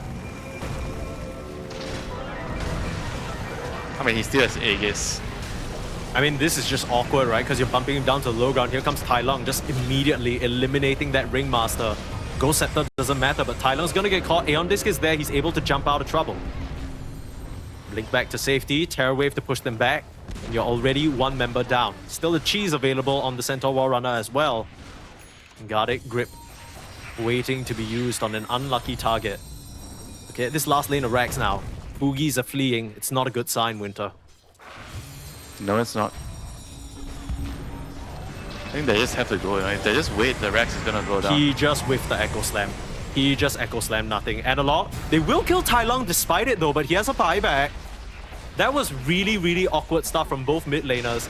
Tai Lung jumps in, immediately John, so Analog just Echo Slams nothing. But then he turns around into the Macro Pie and gets caught by the Ice Path anyway. And just like that, somehow, it's enough to buy Nemesis just a bit more time. Yeah, time for them to reset. I think they just have to go, like they're just under too much pressure. They can't really worry about too much. I think the Earthshaker just has to go, He can't be worrying about what will happen if he goes. He needs to see the task, he needs to see the bane, he just has to go. I mean, at this point, I feel like Analog has kind of whiffed so many, and it's not even flame, right? It's just like there's so many times where he tries for the echo and it just hits absolutely nothing. I know a lot of these pro players very mentally resilient. Analog especially, he's been in these rough situations on Heroic back when he was on there before. But this has got to be one of the most difficult situations I've seen him put in. Like, sometimes you lose and everyone's getting shafted and it feels bad, but this time around there's so much pressure on him alone to make it happen. In the previous game, he was at least able to split that pressure with jabs. In the end, it was jabs on the axe that came Jabs! through. He's in trouble, he's gripped! But he's alone, it's just a bait, never mind. He just casually walked up and gripped him and he was... The Guardian just... Bro, that was my favorite play of the whole game. Did he just blink and grip and walk away? Yeah! I don't even think he blinked. He actually just walked up and he gripped him Bro, and he you, blinked you away. said jabs, and I got so confused because I'm looking at this Oh, pango yeah, on my it wasn't screen. jabs. Sorry, and my then I bad. realized, oh shit, wait, it's like if 23 dies, it's done. Like, he has buyback, sure, but then his Divine Regalia is cooked. Okay, quick look at the neutral items because I think... okay, so Analog elected to keep the Dezun Blood Right over any option that he got. So, relying on that AoE, you got Divine Regalia, you got 2 Helm of the Undyings, and you got Book of the Dead on the side of Nemesis. And because Tai Lung died, his Regalia is now disgraced, which is a bit unfortunate. And I believe the Tusk opting to keep the Outward Staff over the options that he got. Enchantment-wise, nothing too crazy. Some Timelesses on the Centaur, Timeless on the Bane, yep, as expected. Timeless, Timeless, Timeless, Evolved, yep. Okay. Fight's gonna break out now. Gardeck in trouble. Immediate Echo Slam. This is what you talked about going. A call onto 3 though, gonna do quite a bit of damage. You need to break it. You can't survive it. Naman, get the hell out of there. Meanwhile, a Rolling Thunder on the backline. Jabs, he has to be careful. There's no more grip to control him, but they can still burst him down. Nemesis able to hold for now. I got a feeling they might be waiting for the next Roshan, yeah, this way. There's no way. They're just Come on. so afraid to commit. 20 Holy, seconds. not the last game of the day ass moment right here. 67 minutes in this game. Amaru up against Nemesis. Both teams a lot to prove, and there have been swings and misses so far, but Nemesis, it feels like they should have been out of this game 20 minutes ago. They shouldn't still be here, but somehow, some way, they're holding on. It's cost them a lot in terms of buybacks and spell usage and throwing away these lives, but they're not done just yet. Yeah, I think they have to just somehow force the glyph, and then the TB, once the glyph is out, just use his BKB, go in, meta, and hit the Rex, and get Megas. But the game doesn't end there at this point, Exactly. even if you get Megas. At what point, you think, does the Jakiro start to build right-click and take advantage of Too that? early for this conversation. Too early. Okay, we got 40 more minutes until then. Sorry, I'm getting ahead of myself here. There's still a Rex. Yeah, okay. Our server is like, what the hell are you talking about, brother? He doesn't need that shit. Yeah, so Roshan just comes up, just some- spotted out. This just is some what they were waiting for. support- Just some support thinking it's time for him to transition as a carry. A little bit too soon. Sorry, my bad, my bad. Radiant are scanning. Twin Terror Okay. Jakiro, what with your 25? Yeah. It's kind of, it's dope, right? Max health damage, that's gonna do a number on this Centaur and the Terrorblade. Tell you that. Yeah, if you're allowed to hit in the team fights. We forgot to say, by the way, now that it's 70 minutes into the game, Centaur has gained 1000 HP from his innate Rawhide. Which is just cool and balanced, of course. What's the most you've ever seen? I think this is... Okay, to be fair, I haven't really watched a lot of late game Dota recently, so this has got to be up there. I feel like the Centaurs are so dominant in I my used to games that they just end see the game. Centaurs with more HP because you buy Heart, and now nobody buys Heart. Because Heart is such Yeah. a bad item. Dog shit item. Oh, BKB, Tai Long, he's been caught. Wheel of Wonder is there. The grip onto Analog. In comes the Storm, but the save again. Terrorblade wins. He's just beating it to 23 Rapier on the again. ground. The buyback is there. Rapier on the floor. Nemesis, you're running out of hope here. You're buying back on the cause, but you're losing heroes. On the backline, Jab's able to find one solo Bane, but now with the Nullifier, he's brought back down to earth and into the dirt. Divine Rapier, reclaimed by 23. He can grab that. The Jabs will go down, so you do have a buyback. Roshan now moving to the bot lane. They've wasted enough time, but I don't know whether they can keep committing here. 2 Rapiers now for 23. Radiant are scanning. I don't know how much that matters, you know. He just can't hit the TV. He's not even playing the game. Like, he's literally just dying. I don't remember the last time I saw him auto-attack things. Roshan at half HP now. I think you gotta go back and defend. This just has to be let go, right? No way Nemesis contests this. They're thinking about it. I'm faking a couple of fissures to stop anyone Hey, from who's chasing, even but taking the Aegis? Everybody has no slots. I mean, you gotta give it to the TB over his BKB, right? I mean, he swaps out the Manta for it. Okay. I mean, imagine if you're given the option to use your gold to buy slots. That's crazy. after 80 minutes. Shut the hell up. Don't give them any ideas. 80 minutes, after 80 minutes, not fair. Nah, it's gotta be at least 2 hours. 2 hours you get to buy more slots. For how much? You gotta pay real money, $2. $2 in Steam Bro. store credit. Imagine trading one plate of chicken rice for one slot in Dota. Yeah, I'd do it. If I need to win that 25 MMR. I mean, right now, they don't need shit to get this Rex. I'm not sure what Nemesis can do. Still holding on. Jam's pinging defend, but he's not buying back. Thanks, Jet. Thanks, No, Panda. he's pinging just defend the ancient. The throne. Okay. Sure. He's saying, let me save my buyback. I'll be back, guys. Don't worry. 15 more seconds. I'm sure you guys can hold. Tier 4's in jeopardy. First tier 4 down. Very cool. Jabs 5 more seconds. Onto the Jakiro now. In trouble. Tai Long. Oh no, he's getting ripped apart. He does have a buyback, but I believe Naman's going to go down. The escape act at the very last moment. Jab's going to try for the chase. Rolling Thunder now. Don't think he's going to find anyone. He's a bit of a slow driver, that one. The Fissure Yeah. blocking him off. That's unfortunate. Didn't we have this conversation about the changing facet? Because you will want to change your facet late game. Pay real How much? money to change your Yeah, facet. pay real money. $5 to change your facet. Well, I mean, I imagine it has to be like some 20k goal in game, You buy to change your facet. You want Thunderbolt late game, you change, What if you do it like... Oh, Okay, got that's it. the X coming into play. I didn't even see that happen. That was so quick. Yeah. How many hits did 23 do on this Bane? I want to see the death summary. So magic damage 1, 2, and 3. 3 hits for the Bane. Very cool. Hey, you know what? It just come across my mind here. Maybe he should have gotten a brooch, on TA against TV. Yeah, that's Yeah, he that's should what I have was actually thinking. Like, definitely isn't done that that. kind of like goated? Isn't that the item versus TB? Yeah. Because you're doing magic damage. You actually have to buy brooch against TV. There's no way you don't buy brooch. I just realized. It's funny also that he never ended up going that butterfly, so 23 never had to go for the true strike. He's also rebuilt into the Minotaur Horn instead of the Divine Regalia, so he wants that magic resistance instead. I don't blame him. It's a lot of shit. Like, if he's able to just Minotaur Horn off the jump, Oh, Terrorwave Sophia! in, 23 in some trouble. He doesn't have buyback. He needs help. Where's Alright, the that's save? him. Where's the save? Oh, Jokum, you just couldn't get in, and as easy as that. What an anticlimactic way for this game to end. I mean, Analog's gonna come in, Echo Slam, take down Witch, but that's only an Aegis, and he immediately has to blink out. You ever see a dead Rolling Thunder before? First time for me. Second Echo Slam comes through, but it doesn't even matter. As Analog and the gang, they'll just have to give this one up. An 80 rune for Wits just to further rip into their opponents.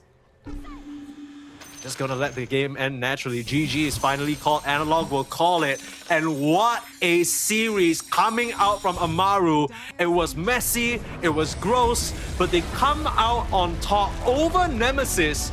Don't think most people would have expected that, but the South American boys showing that they are here to play. They're gonna put themselves on the board. 1 win,